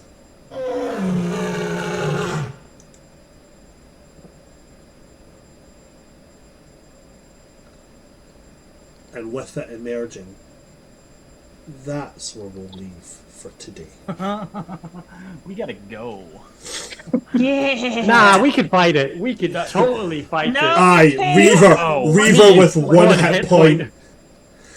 Thank you very much, everybody, for coming to see our session today. Thank you for my amazing cast for being here. Couple of little things I'd like to bring up. Sorry. For those of you that don't know, we do have social medias. Please do go and check them all out. Pretty much everything at this point. We've got Blue Sky as well now. I don't know why. I don't know what Blue Sky does, but we have it. If that's your bag, go check it out. But we do have Blue Sky. We also have Twitter, Instagram, Twitch, blah blah blah, all that kind of jazz. It's all at World Tree Quest. We've also got YouTube. Please go check it. We don't have nearly as many subscribers as we would love to have over on the YouTube channel, so please go check it out. Another thing that I would like to put out there, if this is a capability for any of you, we do have a Ko-fi, however it is you pronounce that, page open. My lovely computer, which I love to death, is currently burning its way through the poor little parts that it has. And unfortunately replacing it is not cheap, and this is what I do for work. This is my job. So, I am trying to get something together. I'm currently compiling all the homebrew stuff that I've made into, like, a book.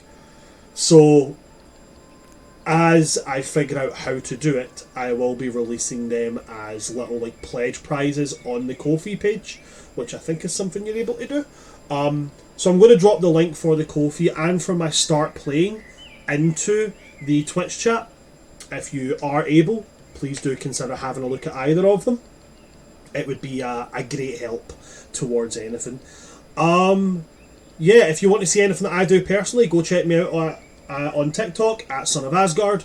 Right now, I'm just really on a hyperfixation of Baldur's Gate 3, and I found Minsk, which has made me enormously happy. Other than that, I've got nothing, so I'm going to pass over to my players. Start off with Tom. Anything that you would like to promote? Wednesdays, you can catch me on the Dice Cream, or not the Dice Cream Sandwich, the Dice and Autism Twitch channel playing Connor Hattison, the resident werewolf blood hunter barbarian, who is just the most dad character. It's a lot of it gets heavy, and the roleplay is phenomenal. You guys definitely come check it out. It's a lot of fun.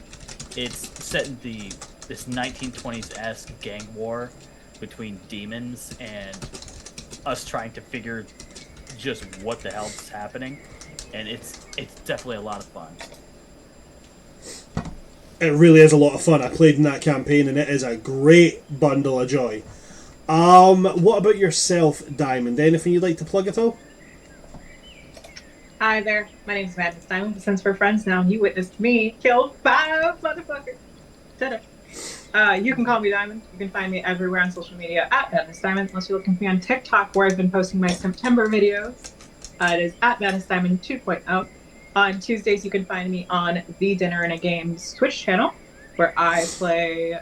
Well, I played Faye Edmonds, who is my martyr hunter for our World of Darkness Orphans campaign, but we are actually switching over to Monster of the Week for a little bit, while one of our normal cast members is dealing with some real life stuff. So we will be hopefully starting that up next Tuesday at 7:30 Central Standard Time, where the three of us, myself, Star Shard Stories, and Sphinx Akasha, who's also known as Circle DM, and another new player will all be playing Monster of the Week and introducing our characters, hopefully, and whatever our lovely GM Ray from Dinner Game is going to throw at us. And then you can find me here on Thursdays playing the lovely Melusine Vestra, your Battlemaster fighter. And then I believe tomorrow we're still on the books to play Better Days, which is our Tales from the Loot game over on the Dinner and a Game Switch channel. That one starts at 8 p.m. Central Standard Time. And I play Songbird Lakeview, who is the troublemaker of the group. Tales from the Loop is a wonderful little system where we all basically play through Stranger Things in Boulder, Colorado, of all places. So, but that's where you can find me. You said Colorado, my first thought was, I'm a giraffe! Do go and check out that. Do go and check out Dinner in a Game. Everything they do is just fucking great. It's just a bundle of chaos, and it's such a good amount of fun to watch. What about yourself, Kai? Anything for you? Give Gut Punch RP a follow. We start a Friday this month. The last arc of a game on there. I should know, but I don't. But follow us. It'll be fun. We're Gut fighting a Punch. dragon. It's gonna be a TPK in the first episode. It's a nice short commitment. Gut Punch RP, guys, go check it out. It might be short-lived, it might be long-lived. Who knows? You'll have to watch it to find out, won't you? At least it'll be lived. At least it will have lived. But for how long? Well, going by Reaver standards, you'll pretty much survive anything. On that note, Kyle, anything for yourself at all? Potentially. So currently I'm running sessions Mondays, Tuesdays, and Sundays. I will be looking to run out a couple fully homebrewed in the world of 5e things that I'm working on. Currently working with an artist to get some battle maps sorted out. But the premise will be adventurers will be summoned to go on a hunt of a great beast that spawns once every 10 years on behalf of a noble. Will you do the quest for him? Will you find out why it's 10 years? Will you find out the other things about this thing? It's all up for you. And now knowing about the Kofi issues of our wonderful DM, he's not going to like that I've not told him this, but I'm going to put half the proceeds that I make from that to him to help fix his PC. So if you want to help support him and you get some free content from me as a DM instead of a player, please contact me on his World Requests. I'll be Kyle. I'll put my link in the promote yourself on World Requests and Discords. But apart from that, if anyone here is an artist that does logo work, again, please contact me because Just Kyle is still a temporary thing and I need to sort something out and I will pay you for it to do logo work. But yeah, that's me. I don't even know what to say to that. Yeah, Danny, anything you want to plug at all there? So you can find me on TikTok at Lawless Aries Cosplay, and you can find my podcast on all the places podcasts are found. It is called Neurodiversion. I don't have anything else. There's probably something I'm forgetting, but I need to go to work tomorrow, and I'm very sleepy. It's okay. With that note, we are going to go, guys. Thanks very much for coming to see us. I've been your DM of Doom, Son of Asgard, or World Tree Quest here on Twitch. With me today, we have had just Kyle for now. We have had Madness Diamond. We've had Lawless Aries Cosplay. We've had Kyle Creative. And we've had that one Warlock. From all of us here at World Tree Quest, good night. Stay safe. Don't swim towards anything that has tentacles. Also, don't pull a finny. Good night, folks. Good night.